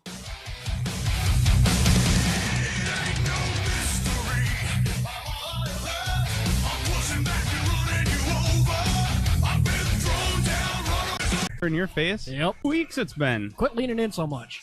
What? What? Am I covering your face? Yep. You want some camera time, huh? Yeah, whatever. I don't. So I think this is Matt again here. It's hard to tell because now he has a cop stash and he's shaved his head again. Again, it doesn't look like he's a balding guy. He might be one of those guys shaving his head because he thinks it looks cool. Oh boy. Whine, cry. I just gotta give you shit because you're out of practice. Fucking divas. Here, that better? I gotta get in there. I got the board to run. You take 1 week off. So what's crazy is this is only a few months after the one we just watched with Aaron, and they've got all new mics. They're all colored. They have the best camera angles. Yep. But you forget how to do this shit. You know, I don't need any lip out of you fuckers. And by the way, this is the beginning of the show. This reminds me of Hollywood Adam trying to run a show. All right. You know, guys. All right, we're ready to get started. Okay. All right, we're ready. You know, fellas, I don't need that kind of. Okay, welcome to the Savage Thoughts podcast. One week What else off. are you gonna get out of it? I had a good goddamn reason to have a week off, by the way. I had a kid. I don't think you did. Maybe your wife did. Well, my wife physically pushed a kid out of her vagina. Yes, I didn't have that. I helped create the child. Because otherwise you'd have the most fucked up cock in the world. People are saying this is savage as fuck. I agree. Oh, let me tell you, it would be very swollen. I'll just say that. But would it work? The things. So wait. Did you, things I have witnessed, motherfuckers. Did you look at the receiving end? You mean the giving end? Yeah. The receiving end. The receive. Well, oh God, is there anything worse than these fucking like complete fagoons talking about staring at pussy? Oh yeah, I saw it. It was the receiving end when we made the child. Yeah. Yes. So I guess you got a point there. You got a point. You don't look down the tunnel, and you don't look in the big metal bowl when it's all done. I didn't go for the doctor's angle. Oh, I don't. I was off to the side, but I could see everything. See, it didn't you bother both are me lucky. any. My ex-wife, 2 Yeah? C-sections. Yeah. That's something you don't want to see either. No, I was Oh. I was shoulder to shoulder with my like I was sitting on the chair next to her. Yeah. I saw nothing come out of that thing. I was literally helping hold her leg so she Oh. could push. So Jesus! I was like right side by side. The doctor's like, "Does Dad want to come see?" No, I can see plenty right here. Do you want me to get between you and the vagina? Like, Yeah. that's not gonna help things Dude, along. That I would have don't. been the perfect time to go. Been there, seen that, done that. But I don't cut the cord on understand what. both of them. I cut, just didn't look at the end. Yeah, I cut the cord too. Everyone tells you, "Oh, it's not what you'd think. It's gummy and you can't cut it, and it's this fleshy cord." You You gotta know, know how to use the scissors properly. You know what That's I the thing. did? What? They said, "Yeah, it's kind of like a gummy or whatever." I'm like, It is a little. They said it's kind of like a gummy. He thinks he wants me to believe that the doctor told him his wife's umbilical cord is like a gummy. Little bit. "Yeah, I figured that because it's this cord made of some kind of fleshy material. It's gonna be kind of gummy." Yeah, it's flesh. It's flesh. It's not fleshy material. The Mythbusters didn't get together and come up with some sort of umbilical analog. It is flesh. It is flesh. Yeah. What you do is you hit it at a 45. No, I just went straight on in that fucker. Just snip. Yep. That's what I did with mine. Yeah. Yeah, I cut mine with crazy scissors, so it was all jagged. No, I hit it at a 45, and it's just nice and smooth. I asked the doctor if I could keep the umbilical cord to make Etsy finger cuffs out of. Yeah. So, yeah. No, last Wednesday, I got home from work. I was miserable because of the weather. Yep. I told the wife, I'm like, "You need to push that fucker out tonight because I don't want to go back to work." Hello. It wasn't 2 hours later. She's having contractions, like strong. Yep. And then at midnight, she decides to go to the hospital. I stayed home in case it was a false alarm again because. Hold on. Listen to this. His wife went into labor and she went to the hospital on her own. She drove herself to the hospital, and Matt's like, "I stayed home because, what if it's a false alarm again?" I don't know. What if it's not? What if it's not? You want to be there for your child's birth? It's like, I didn't go to the hospital with my wife who was having contractions because what if it's a false alarm again? Then you'll be there for her to help her back home. Fuck. That's pretty savage. Yeah. Savage thoughts. I mean, even if it was another false alarm, God forbid you be there for your wife. He's like, "I set another alarm. I said, call me if it's real. You know the way to the hospital, right? You got your go bag? All right, honey, call me if you need me." It was once before. Yeah. And hours later, she's having contractions, like strong. Yep. And then at midnight, she decides to go to the hospital. I stayed home in case it was a false alarm again. Because At midnight, she drove herself to the hospital. At midnight. Because it was once before. Yeah. And I was going to go to work the next day if it was a false alarm, obviously. So she went into the hospital, calls me an hour later. Yeah, I'm 4 centimeters dilated, and they're admitting me. We're having a baby. Call me when it's 8. I have work in the morning. Like, oh. Okay. All right then. Well, I'll head down. So I packed some shit, went to the hospital. I got there about like 1:30. I packed a bunch of snack bars and some Celsiuses. Didn't get really any sleep. Neither did she. 6 o'clock comes around. They broke. He's the first thing he mentions about going to the hospital for the birth of his child is, yeah, I didn't really get any sleep. Aw, are you okay? Was him tummy hurt? Broke her water because yep. she was moving along. Yep. The contractions were coming like repeatedly real fast. They couldn't slow them down to give her any comfort. So they broke her water, and instantly she didn't want an epidural. Oh, God, that's a mistake. Because with anxiety and shit, yeah. The fact that she wouldn't be able to get up and move would cause problems. But let me tell you, her attitude changed after they broke her water. Yep. You know how you hear people, oh, they're sick or they get hurt. I feel like I'm dying, they say. Yep. They never look like they're dying. He's always struggling for breath. Matt. Whenever he talks, he's always like out of breath. I just never want to see a vagina ever again. It's just, I can't. Too scary. Maddie overstimulated. The Greek yogurt may be a little too spicy for my delicate palate, but I'll num on some sweet fresh placenta all the day long.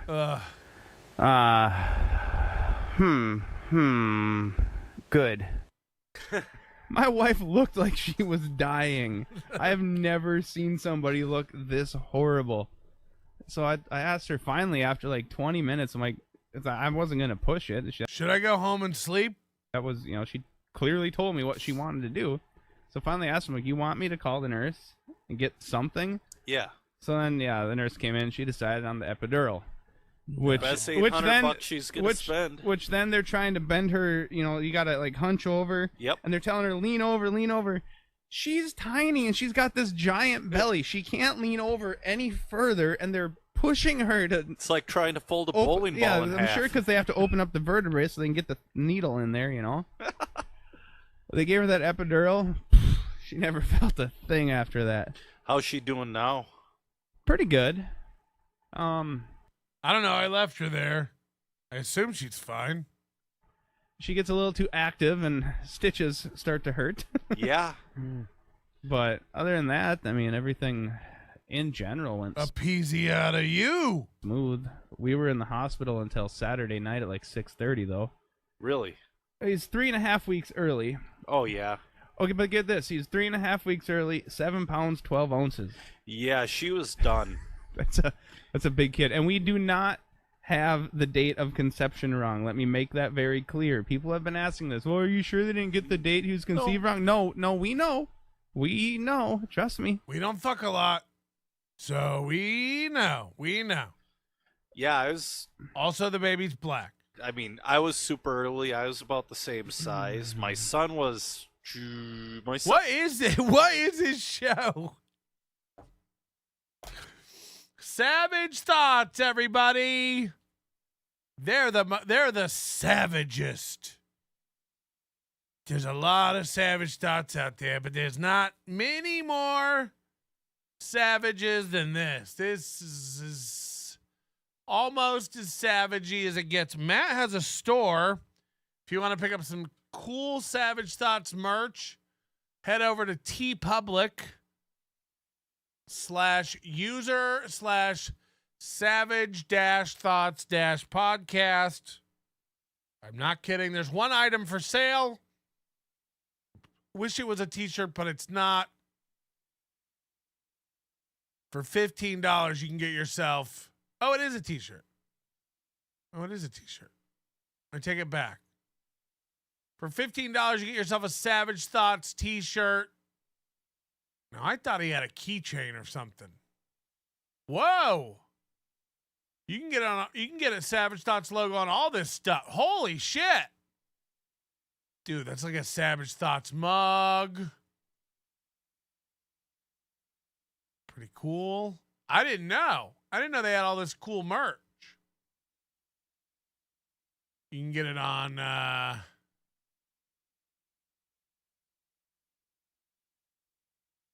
shirt or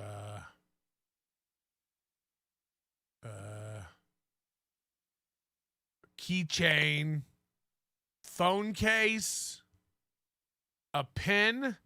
Is anybody looking for a Savage Thoughts tote? It's like a... You want to get a tote bag for your Savage? Keep all your Savage thoughts inside this tote bag. No? No? All right, we got to do some Stuttering John, Kate Meany stuff. Hold on. Which one's the what's a clip from Point Dabble Point? Kate, thank you for joining us. What a week you had. Holy shit. Oh, this is My Lost Interest joint. Just another other week with John Melendez. But so if you haven't been following what's going on, Kate Meany, you know, she gets beat up by the internet, runs away. Her and her mom cry. She runs away. She gets her courage back, or she gets a new supply of pills and drugs and alcohol to guzzle down like a fucking coke whore. And she runs back to the Dabbleverse and dishes out some new information. I'll say this: the expediency with which all these idiots run and dish out the most intimate details of stuff they've learned about other people immediately is unreal. Chad Zumach, KB, Kate Meany, John Melendez, Bob Levy. You know, when Bob and KB had that falling out, they went for the jugular like immediately. It was like the next day. They were like, your fucking wife, your daughter, your son, your fucking kid. Fuck you. Your wife's a whore. You're just like, oh, you guys were like friends yesterday? Like, Jesus. And it's, again, people do this to me all the time. They go like, you know, why don't you go after Mike David? Why don't you go after Shuley? Why don't you? I don't know. Like, I did consider those people like friends. So like, it feels weird. It feels weird to me to attack any of those people. Like, that's insane. It's insane. I can't help what anyone else does, but like, I didn't have anything against Shuley. All that came out of nowhere. So I'm not going to like just start attacking Shuley for no fucking reason. And just because you attack me doesn't mean, you know, I'm going to attack you. I don't really care. Feel free to attack. I've had my fair share of attacks. I can't really get all mad about it and stuff, you know. But you know, like if I have a business and somewhat personal relationship with somebody, we talk off air, we talk about things in person and stuff, and then it falls apart. Yeah, I don't feel the need to I don't feel the need to do it. People don't remember that Kate Meany, out of nowhere, I didn't know who Kate Meany was, didn't try to strike. She filed strikes against 5 of my videos and tried to get my whole channel removed. The whole channel. Because I was saying things about her she didn't like. Now, again, Kate Meany's just made her entire career about saying shit she learns about other people. Spilling Chad's intimate information, spilling KB's intimate information, spilling John's intimate information. Anyone who talks to Kate Meany is just an idiot at this point. Anyone who talks to John is an idiot. Anyone who talks to KB is an idiot. These people will just immediately, when they're done with you, spill anything you've told them. Stevie Lou's another one of these guys. They can't wait. They can't wait to like turn around and use everything they've learned about you against you. They can't wait. And there's something about it that's disgusting. You know, like Kate Meany is a drug whore. I mean, we know this. We've heard the stories. Pills, cocaine, anal. We've heard all the stories. John Melendez is out sharing all these intimate details of stories about rehab and drugs, and Kate Meany just being a complete, you know, bottom of the barrel druggie. And he's out there just spilling it all immediately. And then Kate Meany's over there spilling out all this, you know, anything bad John Melendez said, you know, using expletives or talking bad about his family or his children or his ex-wife. And it's just like, we all immediately like, just go to that. It's a sick. There is something we should step back a little bit and go like, that's sick. It is sick. It's not a world I want to live in. It's not a community or society I want to be a part of where everyone's just constantly releasing everyone's personal info trying to get them. It's wild. It's wild. And again, somebody like April Imholt's a different story if she was a primary character on a show. And does Kate Meany deserve everything she gets? Absolutely. She keeps running back for more. I've never seen anyone who's a more ill fit for this world who's convinced herself she should be a part of it. She's inviting herself to DabbleCon. People are asking if she's going to DabbleCon. Yeah, if somebody pays my way, gets me a hotel. No one's interested. Kate Meany is a vapid whore. She's an empty vessel. She's a noodle-brained nitwit. She doesn't know whether she wants to be an actress or a singer or a comedian or a nurse. She's all over the place. Meanwhile, what she is a fucking waitress. What she does for a living, hello, part-time comedy club waitress. You might be saying to yourself, how does she afford an apartment? Tiny a shit box as it is. You know, her apartment's sadder than Chad's apartment. How does she afford that on the Upper East Side on a part-time comedy club waitress salary? Oh, her mom pays for everything. Her stupid, mother, who was left by a gay man and has not had a relationship since, just hermited up in her little, and she just keeps spinning out about her daughter. Oh, my daughter, leave my daughter alone. My daughter. Your daughter's a drug whore. Your daughter's a druggy whore. Your daughter's a joke. Your daughter's passed around the comedy community like a fuck sleeve. She's literally like one of those pocket pussies at Lost and Found. Patrick, what one of those pocket pussies? What are you talking about? Oh yeah, where everybody just uses it and then turns it back in. Because nobody really wants to take it home. It smells and it acts funny. So they just return it back in, full of stew when they're done with it. Just full of chunks. So Carl's got Kate Meany on over here. And, there's stuff I like about this and stuff I don't. One of them is all these guys treating Kate Meany like she's somebody and she's done something. I guess she deserves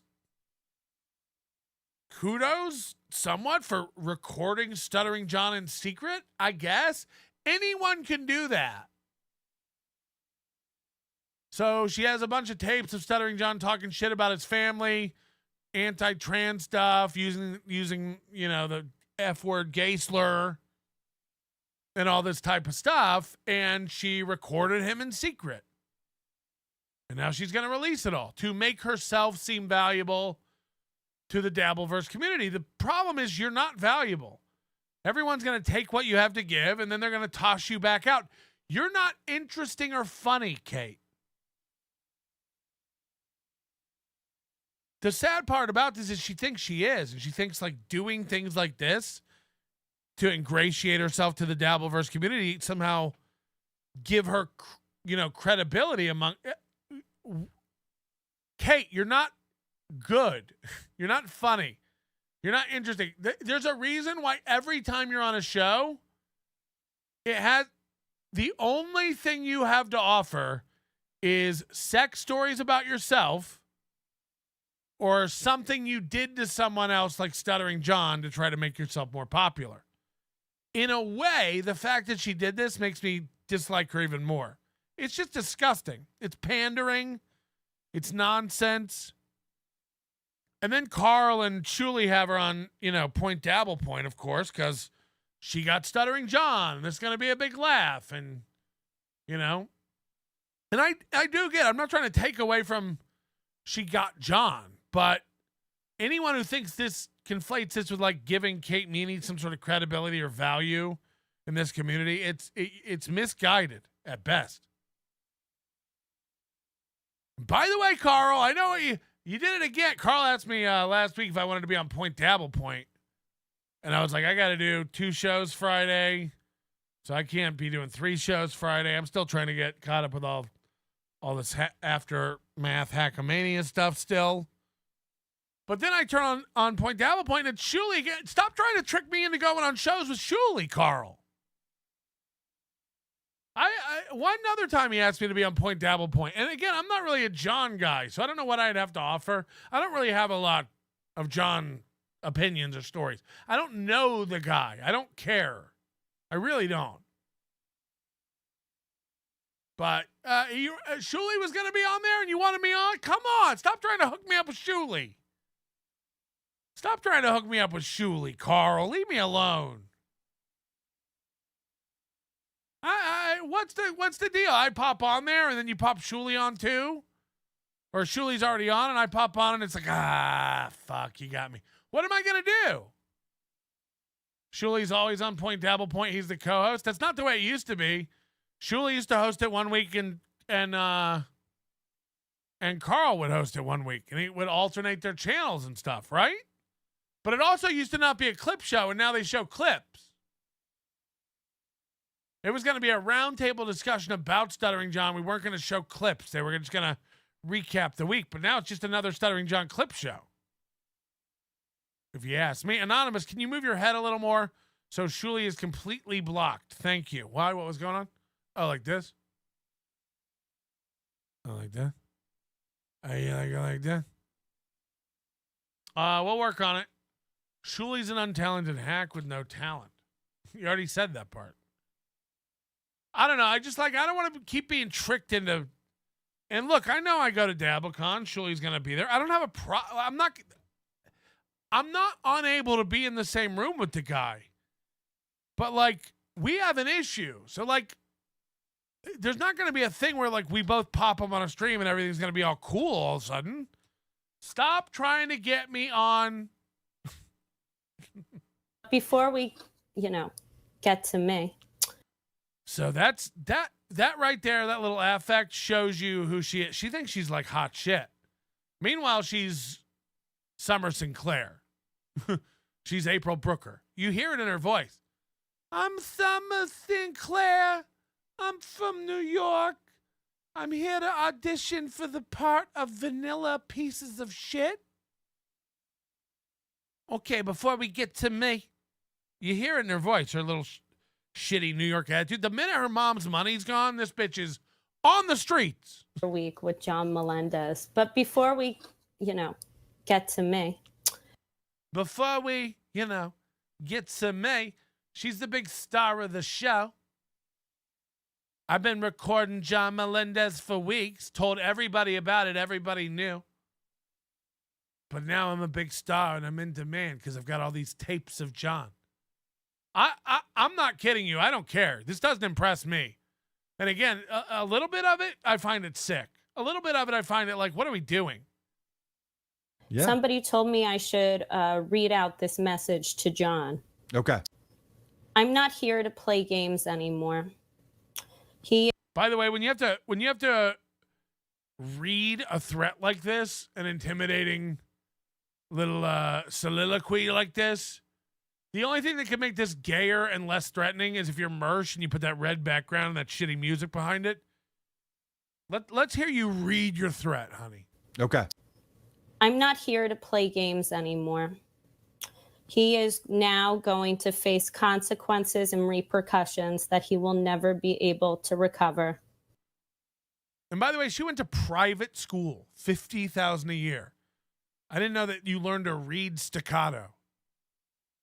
By the way, he is about to face repercussions, the likes of which he's never seen before. Okay, honey, you did good with your reading. I'm not here to play games anymore. I'm not here to play games anymore. He is now going to face consequences. He is now going to face consequences and repercussions that he will never be able to recover. That he will never be able to recover. He is about to face consequences and repercussions that he will never be able to recover. Let's see if his family believes all the recordings about them, or are me just planting fake seeds. Great stuff, Kate. She had to read that. She's like, let me start out by reading this awesome thing. Wow. Whoa. Whoa. See, Carl has to do a fake wow, and then that's Shuli's symbol to be like, oh, is that it? Whoa. Nobody even knows what this is what I was hoping for, because he did threaten you quite a bit on his stream yesterday. Yes. He made it clear that he was going to drop an arsenal on you, but he already did, because this is the thing. I'm so irritated with what John did to you. He called up your mom. Coming. You knew that he was going to call your mom and grandparents to say you needed an intervention and that you were a prostitute? Yes. And he called my mom while she was in Paris, like probably at 11 o'clock his time, 5 a.m. her time. And she was like, I just got a call from John Melendez, but I didn't know who he was. I mean, the man is out of his mind. And I know the three of you have questioned, why would a 24-year-old have conversations with this man? Well, I'd like to ask you three the same thing. Oh, no. I have the answer. It's all she does. She loves relationships with older men who can do things or give her things. Yeah, I'll answer that. I know what you're thinking. Why would I talk to an older man like this? Oh, it's all you do, Kate. It's all you do. You talk to Chad for hours and hours and hours. He's an older man. Alex Stein, all these other fucking losers, you know? Gino Bisconte, Kiki. Before that, Dove Davidoff and stuff. Oh, no, you're into old men. It's like, what were you doing? Oh, you're into old men. That's what you were doing. I mean, why do you want to listen to him? How awesome do you think his stupidity sounds via phone call? Would I rather hear his private info or what Shuli has? Yeah, 100% it's her dad. 100% it's her dad. She's just chasing old men to try to get validation from some straight dad she never had. To say about what he assumes is his private info. That's right. I've got all of it. This is off the record. And John, this could be a lie. But I have a lot of secrets of yours that you may not want to hear. See what I mean? So she recorded him saying all this stuff, and now she's like threatening him. And it's like she's too dumb to understand she's tiptoeing on the edge of blackmail, which is a crime. She just to zoom out on how this all started. Kate Meany tried to strike 5 videos on my channel because I was saying things about her she had said about herself, but didn't want repeated. She really thought no one should be able to talk about her. She tried this with Kiki and Gino. Remember that? She tried this with Chad. She tried it with KB. She tried it with John. Striking videos left and right. No one can say anything about her she doesn't like. Then she tried to threaten to dox little Limmy's children. Remember this? Where they go to school, what their names are. Insanity. She's allowed to do anything she wants, but you can't say anything about her she doesn't like. She can do anything she wants. You can't talk about her. And she'll record you and then go on a show and make threats like, I'd be careful if I were you. You wouldn't want this coming out. Careful. This is borderline blackmail, what you're doing. But you know everything. Carry on. Listen to that. This is a I have bombshell. you using slurs. I have you dropping the N-bomb. I hear you saying F-bombs. I hear you saying transphobic rhetoric. Wow. So Kate Meany is floating here because she's never been valued. You know, men want to come in her and on her and around her. Men want to use her for receptacles for their penis and their drugs. She's never really had value. She doesn't have anything anybody wants. And the sad thing is she thinks that somehow all of this means people want her around or value her opinion or think she's good at this, et cetera, et cetera. No, Kate. You are not close to talented. You're not talented adjacent. There's no chance of talent leaking over through osmosis. There's none of that. There's no talent anywhere around you. You have nothing to offer except for these tapes. And mark my words, Kate. Listen to me, you stupid slut. The minute you're done with all this, you'll be thrown aside again. Carl doesn't give a fuck about you. Shuli doesn't give a shit about you. The minute you're done with this, you'll be Subway gum again, okay? That's what you'll be. You're just New York garbage. By the way, New York garbage, you doesn't even belong there because you can't afford to be there. Even through all your coke whore dealings, you couldn't afford to be there. You couldn't find a man who would keep you in such esteem. So you better hope mommy doesn't die anytime soon and that the money you've been leaking away from your family's fortune for years and years and years doesn't ever dry up. Because, again, you can't sustain there. You don't have it. You're not hot enough. You don't know enough. You're not attractive enough. You're not street smart enough. You're too dumb to make it in New York on your own. The minute, I'm not kidding you, you stupid bitch. Think about what I'm saying. The minute your mommy is dead, you're out of there. You're out of there. You've got no friends, no family, no structure. We all know that you melt down 2 or 3 times a week and have to run home to mommy to drink wine and cry and dip into her medicine cabinet. Hello? We all know that. We all know that. We've heard the stories. Chad's told story after story after story about you running home and crying about Melton. John has now admitted that you won't ever stop crying about Melton. I ain't even done anything to you in the past forever, you stupid bitch. I'm just the only guy you can't work. It's the same with Steel Toe and the rest of them. I'm the only guy you can't manipulate and work. Shuli and Carl may sit around clapping like fucking seals and try to make you feel like you have talent or worth. You don't. You don't. You won't see it from me over here.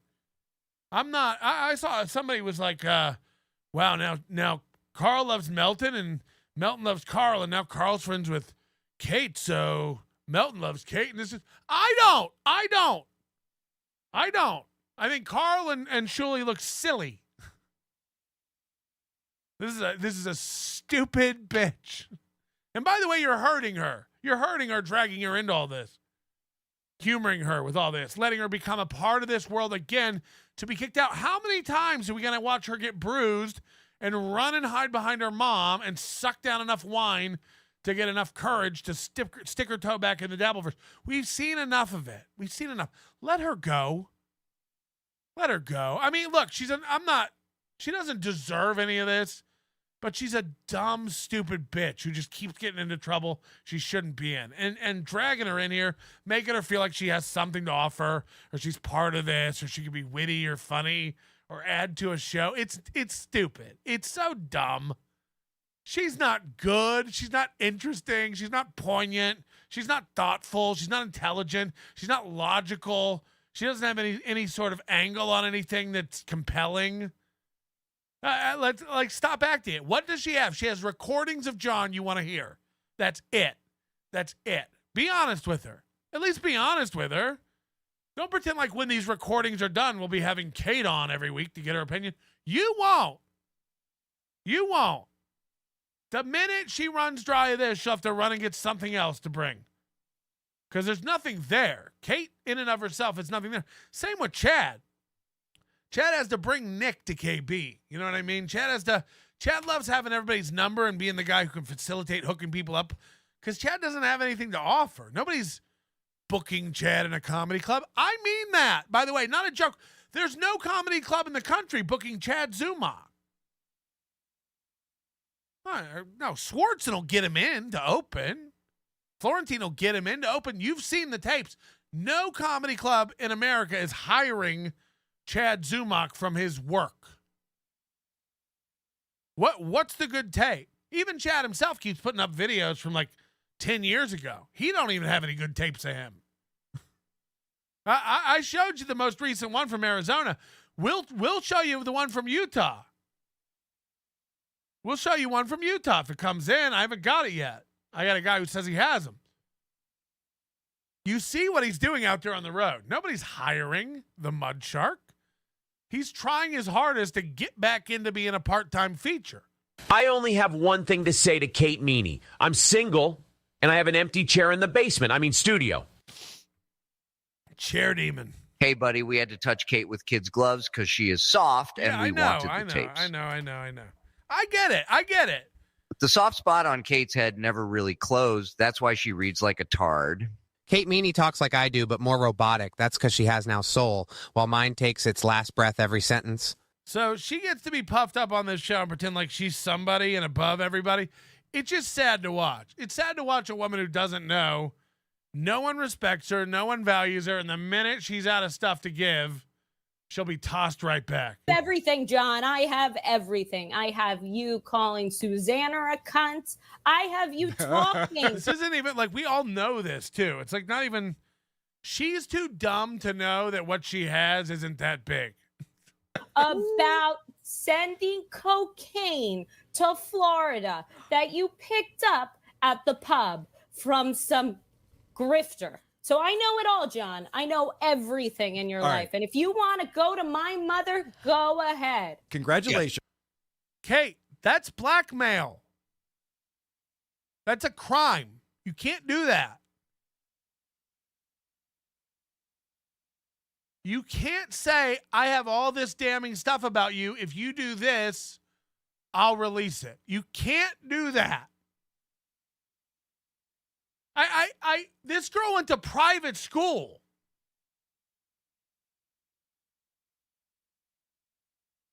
She went to private school and she doesn't understand when she's blackmailing somebody in public. I mean, fuck. Just the dumbest people. Remember, again, this is the girl who thought she could get a channel struck off YouTube because someone was talking about her. It's like Stevie Lou and his wife. They're talking about my wife. Oh, yeah? What did they say? They said I had a wife? Yeah, that's not talking about your wife then. I mean, fuck, are you dumb and weak? You're the first person to actually play John correctly. Everyone else tries to get in his good graces and fails miserably. You've nailed it. He claims you sent him nude photos. Can you talk about that, please? Yes. I sent him screenshots of porn stars that vaguely resemble me. It's amazing. Could you name any of the any ones that we know of? Mia Khalifa. That's hilarious. And I mean this as a compliment. You look nothing like Mia Khalifa. Exactly. I had to whitewash her body a little and face tune up. Yeah, That's fucking funny. Oh, her face was in the picture? No, I would Still? never Oh, okay. send a nude with my face in the photo. No, This I was in thought her.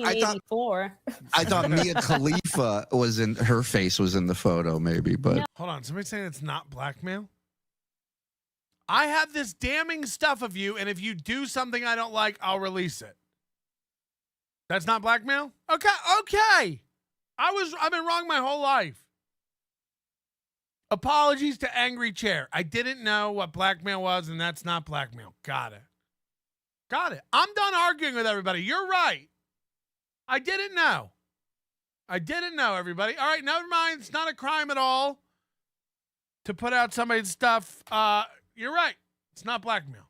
No, you That would crop it make out. it You even crop better. the face out. do you find it? I'm apologizing. I told you guys we're all right. I'm not arguing with you. You're all right. There's nothing wrong with that at all. It's totally allowed. Surprising that he was out there being your white knight against what he claimed so many people attacking you and your mother, and in just the drop of a hat, I feel like took it to a whole nother level. By the way, don't forget John Melendez was at my house. Ooh, this is a good one. We're gonna make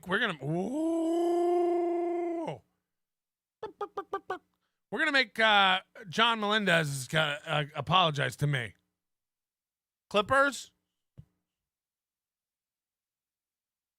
John Melendez, blackmail would typically involve a payment or another benefit from someone. I mean, it doesn't have to involve a payment. It just doesn't. I understand. Okay, so, Stuttering John came to my house, and as everybody knows, I was hiding, of course, underneath my basement pool table. And but he came to fight for Kate Meany and her mother's honor. And now he's attacking Kate Meany and her mother. Worse than I ever have. I've never called Kate Meany's mother. I've never given out addresses or phone numbers. I think he tweeted Kate Meany's phone number or something, you know? And it's just harassing her family, cousins. I never did anything like that. I mean, I tag her on Twitter. We watch videos she had up on YouTube. We never reach out. Who has the time? So John's doing all this stuff to Kate Meany that's way worse than I've ever done to Kate Meany and her mother. And apparently one of the reasons he was so inclined to come hunt me down in Las Vegas was to defend Kate Meany and her mother's honor. Now, if you flipped within a week from running around the country trying to pummel people making fun of Kate Meany and her mom to becoming the foremost detractor / harasser of Kate Meany and her mom, I think I'm owed a very big apology. So I'm putting a clock on it. And we've done this before. I demand an apology from Stuttering John Melendez. I demand an apology. You've become everything you were mad at me about. And lucky for me, I wasn't home. And lucky for me, that wasn't my house.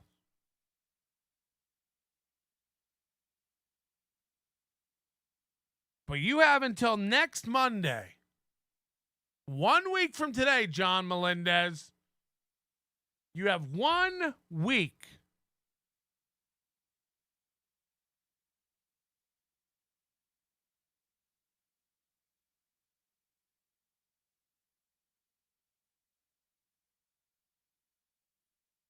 for the wall.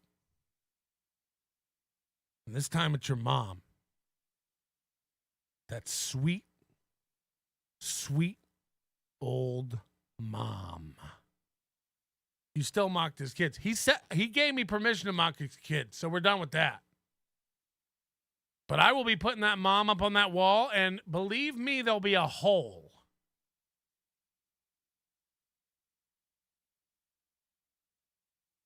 And you're not going to want to know what I do to the hole in your mom on my wall when the cameras are off.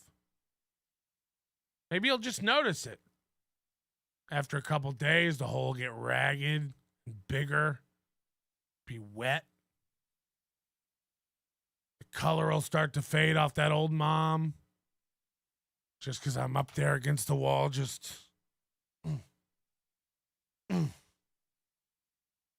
like that pinball machine, Jodie Foster. Okay. Anyway, we're going to be... Hold on, this is not black... No, this isn't blackmail.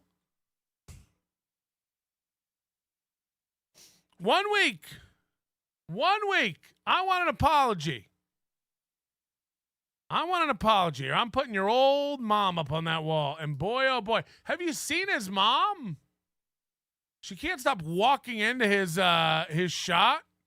You know, he's at his mom's house now, which is, you know, him and Kate have a lot in common. Look at this. This is Stalin clip, I believe. So this is the screen. So there it is. There's the hula hoop. Notice she's holding a hula hoop. So, Kate. Got her. I thought you didn't have a hula hoop. I thought I was lying. Okay, get ready for that throughout this whole thing. The fights these tards pick with each other. Kate said she didn't have a hula hoop. Really? Look, she's holding a hula hoop. Ha! Got her. Hello? You're going to hear a lot of dings. He can't stop dinging. Yeah. Everyone's saying I showed enough to prove it. So Kate. So there you go. I proved the hula hoop. Kate Meany is a liar. Why Kate Meany is the mess of a person that she is. I mean, look, her mother, her father, her upbringing, her lack of intelligence, her inability to grasp anything going on around her. Yeah, she's retarded. She's one of Earth's most retarded females. Mr. F. Ow. So here comes his old Lego-haired mom. And again, I'm going to put this old bitch up. If you think I'm not going to masturbate to this old man, okay. I swear to God, your mom's fucked. Your mom is so fucked. All you got to do is apologize, John. Mom, I'm on the air. Mom, I'm on the air. Oh, really? Mom, I'm on the air. Mom, I'm on the air. Mama, why are you mean? I just wanna know where you've been. You are stuttering John's old mom, and you've been through so much. We need to talk about it. When he was just a little boy, stuttering in his crib, did you know he'd be useless? And did you mail him to Howard on purpose? We wanna be like you, stuttering mom. I wanna lick every part of your cracks and your crib. What did she think her boy was going to be? What did she think her boy did now? You know, like he just lies to her all day. I'm famous. I'm a star. These people won't leave me alone because they want to be next to me because I'm a star. Mom, I'm live. Mom, I'm live. Mom, I'm on the air. Mom, I'm on the air. I'm on the air. Oh, really? Okay, thanks. Get a giant bottle of water. Okay. Pile of towels. Where is this? I guess Kate's mother just called here and talked to my mom. Hey, Mom. Yeah? What did she say? You were just talking bad about something. That's your mom's voice? She said that you were talking bad about something. I should tell you to stop it. No. Is she still on the phone? No, I just hung up. Well, Kate Meany's mother. Well, Kate Meany's mom's not listening. That was not Kate Meany's mom on the phone. Kate Meany's mother, if you're watching, which apparently you are, I didn't do anything to your daughter. Your daughter did everything to me. She didn't. Again, all these people are pussies. You know, no one's doing anything to anybody. Literally, no one's doing anything to anybody, and they're all freaking out. Like, she won't stop doing this to me. She won't stop leaving. John, you're an idiot. You're an idiot. There's no way a young girl's talking to you. You got to let it go. A young girl is not talking to you, John. Pulper, thank you for the super sticker. Tell your mom I said hi. I hope she's doing better. Don, Spurgtopia, is that a moped on a shelf in the background over Aaron's shoulders? How old was that? I think there actually was like some sort of dirt bike on the wall in that garage. Good point. 5 memberships from Pulper. What a fucking pulp this guy is. She attempted to get my channel struck. I make 6 figures from this show. Okay. I make 6 figures from this show. I make 6 figures from this show. Listen to the logic. It's the same logic as KB. Talking about how much he paid Bob Levy, $50,000 a year. Again, Bob Levy wasn't being paid for a year. Probably he did not make close to 50 grand from Kevin Brennan. But no, like the 1 month that I did pay him 8 grand, if you would extrapolate that out by 12 months, then it would have been 50 grand. So therefore I pay him 50 grand. That's how John does logic. Also, a good point. If you're counting after the decimals, 6 figures is $1,000. Right? That's a fact, Jack. I made 16 G's this month. It's more than Kevin makes. So, your daughter tried to get my channel struck, and she committed a crime by releasing private phone calls. Imagine he's this dumb, and he makes 16 grand a month off his YouTube channels just from people giving him $2 to yell at him at a time. California is a 2-party consent state.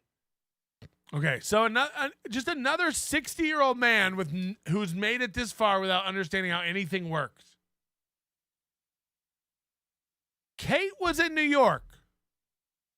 Kate was the one recording. If New York is a 1-party consent state, Kate can record anybody she wants without them knowing, and it doesn't matter where they are. John's supposition is that I was in LA, which is in California, and California is a 2-party consent state. So therefore, if you record me in California, you got some trouble. It's like, well, that is true, but she didn't record you in California. She recorded you from New York. She's the one recording, and she's in New York. So New York jurisdiction is the one that has any sort of jurisdiction over her. California laws don't govern Kate Meany while she's in New York. That doesn't happen. Doesn't happen. Now, Ozone says California courts have disagreed with that. I don't know anything about that. Please send in whatever you're talking about. I'd be open to listening to that. I don't doubt what you're saying. California courts can have a problem with anything they want. California can't control what someone else does. I hear what you're saying, and that does sound very California, like, well, California thinks they should. California also thinks they should have a right to tax people who want to move out of California. My argument is, like, it doesn't really matter what California wants. California can think they have a say in what Kate Meany does in New York City. They don't. They just don't. So I do believe you when you say, like, California courts have challenged that. I believe that. Anything to spin taxpayer money in California and spin wheels and get nothing done. I'm just gonna say nothing's gonna happen from that. California can in no way enforce their rules on Kate Meany while she's in New York. Sorry. And again, California wants to do a lot of shit, like tax people who move out for 10 years after they move. It's like, okay, well, I didn't agree to that when I moved in, and I'm not going to agree to it now. So I don't doubt what you're saying, but California laws have no bearing over what Kate Meany does in New York City. Sorry. And she plans on playing the phone calls of mine and Chad's at DabbleCon. Mind you, she ain't coming to DabbleCon. Marianne Holford. She doesn't have money to come to DabbleCon. She put it up again today. Will somebody pay for my way? Will somebody buy me a ticket? Will somebody get me a hotel? She's not an adult. So, like, she doesn't have money. She doesn't have a budget. She can't travel. Today, she's asking for men to pay her way. Beloved chatter, I am going to the precinct on Monday, and I shall be getting an arrest warrant for your daughter. And where? How? This is insane. He's going to go to a New York court and get an arrest warrant because of California being a 2-party. Okay. Keep in mind, she told Chad the same story she told me about the 20,000. Ma, you got to take it off the hook. Is that her? Yeah. That's Kate's. That's Kate. It's probably spoof. Yeah. John, does your mom have any nudes? Does your mama have any nudes? She got a nice little weeble wobble body there. I'm not kidding, man. Your mom's gonna look great on this wall. Hold on. This is from APAR for the Absolute Fund for the Astrolube Fund. Absolute. For the Astrolube Fund for SJ's mom, you're gonna need it. No, I won't. No, I won't. I've been talking to Stuttering John's mom on the phone for a couple weeks now, and she actually is into me. She gets a little excited when we talk. She told me that she had to wash her pants and get a stain out of them from a conversation we had on the phone the other night. Right down in her crotch. She spotted a bit, if you know what I'm saying. Huh? Hot Pockets. Anyway, she's a beautiful woman, and we've been talking quite a bit lately when John goes to bed. And I called her, and I told her, like, you know, your son's a loose cannon. He makes a fool out of himself. You know? Just on the internet all day long acting stupid. And she goes, don't talk about John. She wants to just, like, canoodle and, like, talk about romantic stuff. Anyway, I'll be putting her up on the wall next week if John doesn't apologize. She doesn't want to be on the wall either. She likes to keep it private, but I'm kind of like into her, man. And again, she's got a banging little body on her. You'll see her silhouette there in the doorway, looking like the penguin from the Batman movies. I let her do anything she wants to my body. She can slip and slide all over me. And she says, keep it down. Johnny's in the next room. Yep. Keep it down. Johnny's asleep. She calls him Johnny. She calls him the Howard Stern hobo. She calls him that. She said, my little Tonight Show reject is sleeping in the other room. Ha-cha-cha-cha. Oh, my God. Our executive producer today is the fabulous DK, always supportive of this program, and we couldn't do it without him and other people like him. So thank you to DK, always making our days brighter. And all these other fucking idiots who have too much money and not enough sense that just keep contributing it to this program. Hey, Yeah, it's a spoof call. I'm leaving it off the hook. Okay. Just- I'll bring it down a minute. Just don't. Okay. Just leave it off the hook. It is Kate's number, but it's not. It's not Kate. The daughter has lied about everything, and this is where I have to applaud Kevin Brennan, because Kevin Brennan. Imagine living your life with this little conviction and this broken of a compass. Chad Zumach, Stevie Lou, Kevin Brennan, John Melendez, they all love and hate each other on different days of the week. Like, yeah, Chad's my friend now. Well, fucking Chad Zumach, I'll be putting up all of his stuff. And I got to give props to Kevin Brennan. And here's the thing about Kevin Brennan. He's a piece of shit. I'll never work with him again.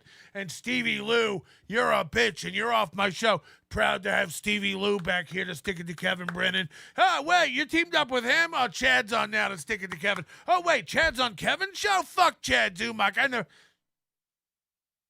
Constantly having to realign their values and stuff because it's none of it's real. None of it's real. Their brains aren't on. This whole world, including Aaron Imholte, this is kind of what I've been trying to get at with like Aaron's co-hosts and everything. It's like We're in a world where all these people are just swirling in a whirlpool looking for someone to hold on to. Will you be with me? Will you be with me? Be on my side. Be on my side. Losers. I'm in a pool where I just go like, that guy's an idiot. That guy's a loser. That guy's a dog. Okay, this guy's funny. You know, when I saw Tukey floating out there, I was like, Jesus Christ. This guy's got talent, and he's funny. I was so early on Tukey. The first show, I think it was his first show I came on, and I was like, this guy's got something. This guy, in a sea of nothings, this guy's got something. And it turns out his brain's on. He's able to discern right from wrong. These people have, even me, who has, I get it, a little bit of a broken moral compass. I probably do some shit that's over the edge and over the line I probably shouldn't do. I really don't. You know, to me, I don't think anything I do is crazy or fucking with people's lives. I don't. Occasionally I make a mistake. I'm just human. I never would pick up the phone and just start calling Kate Meany's mom. Like, that's insane. It's insane. And by the way, I get accused of that stuff all the time. You know, Kevin Brennan never shut up about it. By the way, he can't stop trashing Kate Meany down. That's my point. That's my point. Align yourself with Kevin Brennan and Chad Zumach and all these idiots that keep their loyalties switch every other day.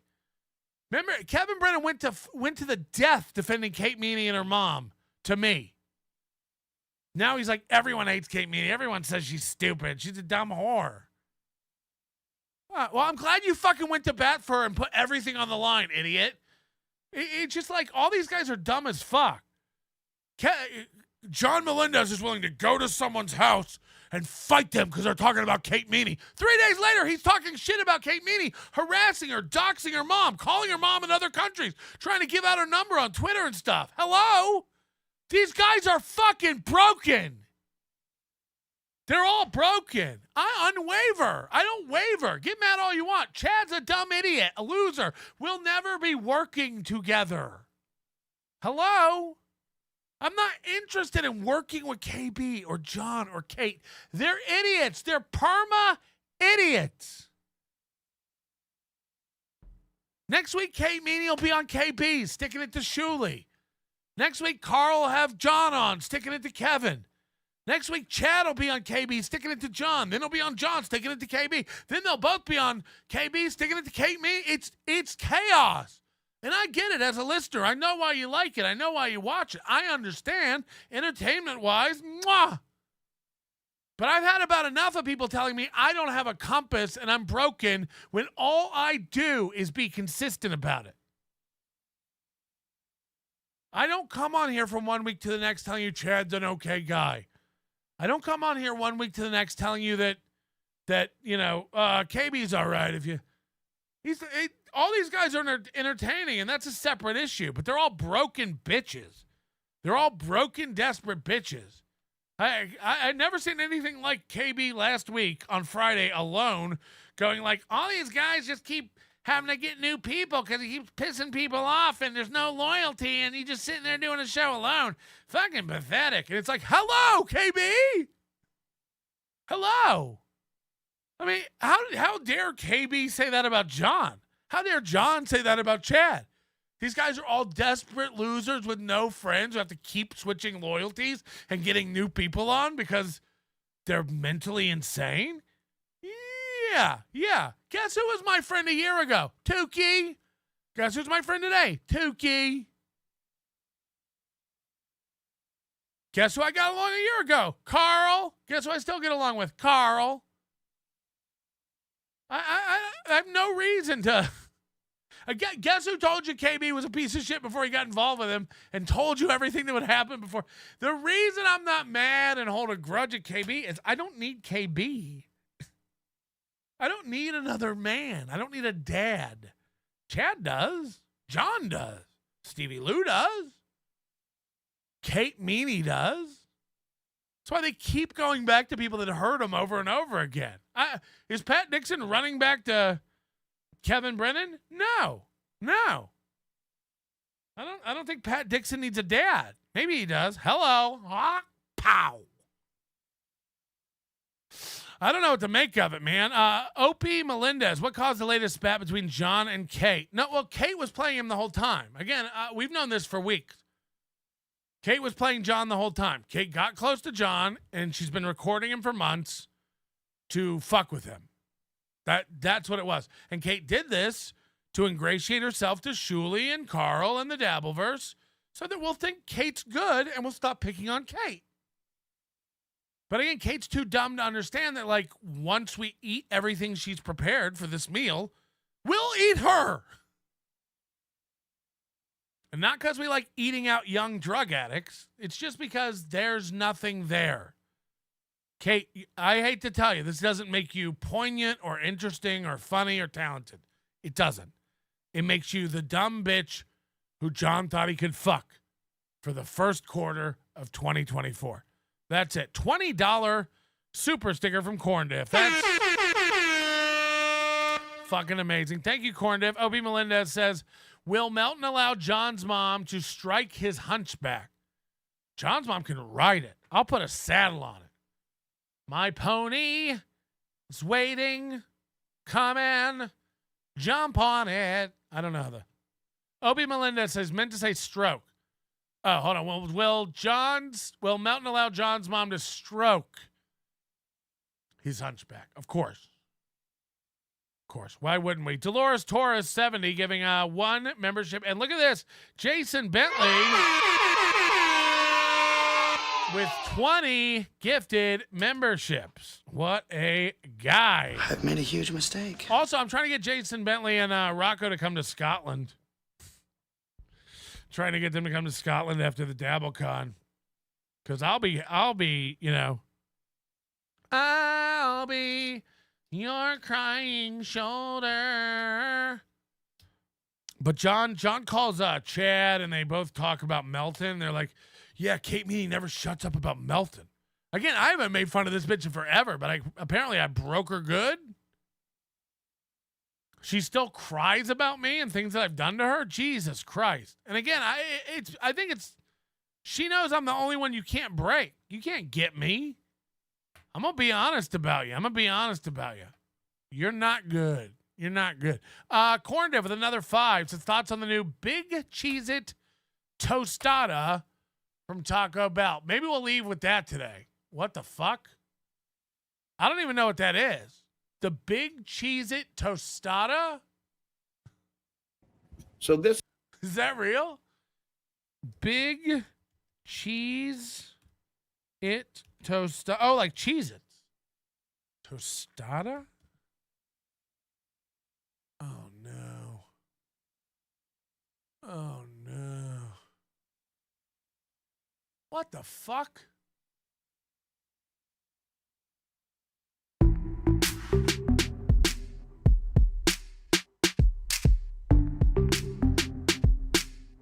Oh, also, Tiff, $20 super sticker. Thank you, Tiff. Wow. I feel like shit today, by the way. Nick is April's daddy now, member for 1 month. If you were a real man, you'd backdoor Night. I'm going to play. I'd rather have John's mom. She's just a hotter piece of ass. And again, she's going to be dead soon. Let's get her. So hold on. It's just it's a tostada on a giant Cheez-It? Is that pretty much the whole thing? So funny, like in our chat, one person goes like, wow, that looks good. And another person's like, that looks like shit. One man's...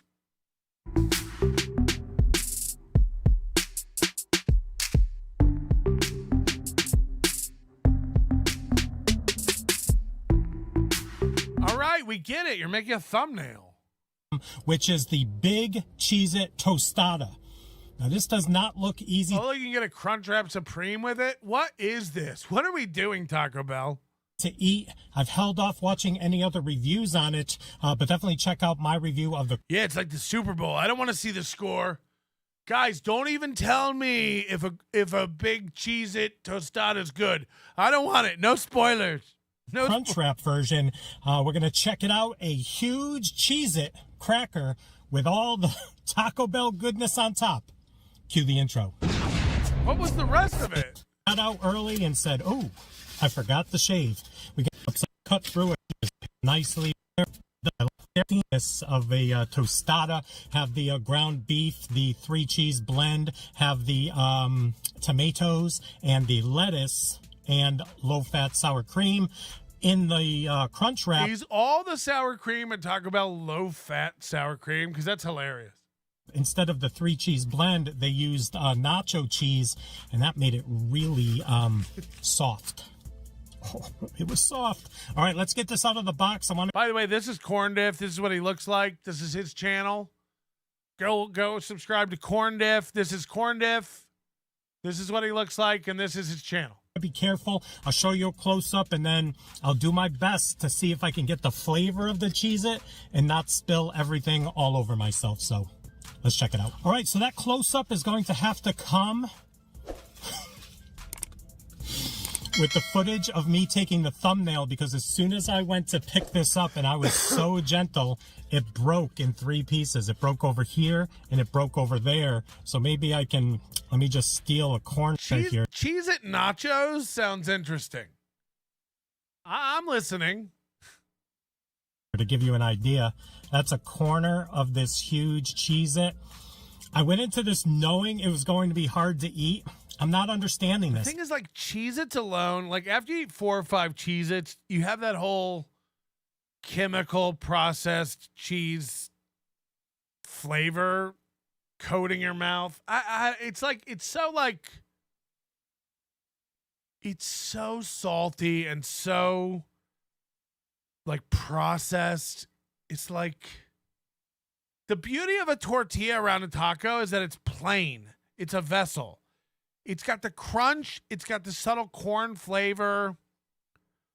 But more importantly, it doesn't get in the way of the flavor of a taco. But like a Cheez-It. And I felt this way. I never really ate the Doritos Locos tacos. It's like, that takes away from what a taco is supposed to be. You know? Kate needs to understand that a real friend will tell you that you've got a booger in your nose, especially if it's a Coke booger. Ugh. At least the Mexican pizza has some substance to it, and you can actually pick it up, especially if it cools down a little bit, or maybe cut it with a knife. I don't know. But let's try our best. I'm here basically to see if I can taste the flavor of that Cheez-It cracker. So that's a nice bite right there, even though I didn't mean to break it like that. All right, wish me luck. The new big Cheez-It tostada. Wish me luck. What's going to happen? What happened? I don't know. He took a bite of the Cheez-It tostada. He never came up. We never saw him again. Brand new over here at... Wish me luck. Wish me luck, guys. What if he just died immediately? Taco Bell. Let's go.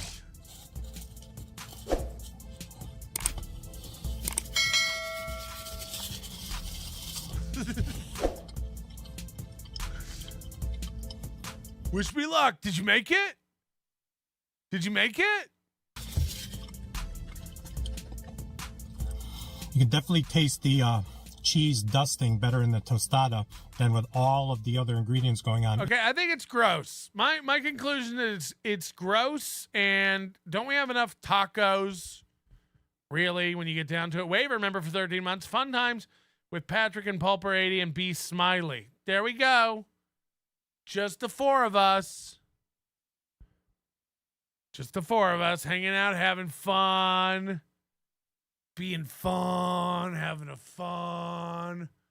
Doing a fun. 4. Your manner is most unbecoming of a gentleman. Would you be high on cigarettes? I don't know if the comedy hasn't hit them yet. They're full-blown retarded or just high on cigarettes. A question posed to stupid hoes who don't get it yet. Excuse me, miss. Are you high on cigarettes? I don't know if the comedy hasn't hit them yet. They're full-blown retarded or just high on cigarettes. All the laughter that you dig, boy, if you listen to the show, boy. Patrick melting faces have you stacking that low point. It's the low point, not the reason. The reason is fucking gold. Gonna make the taco pony party be a party of soul. To make you vandalize a van with a pedal sticker so bold. The family probably get arrested before they get down the road. Or stupid motherfuckers just got NL loaned. Other radio shows are straight bitch mail prone. Talk shit on the youngins that nobody like past. Have my homeboy lame prank call him fast. Have him thinking that he hates him like right before he berates him. And the way that he baits him, put him right on blast. Like Patrick is an asshole and his show won't last. And every time I call, then he treated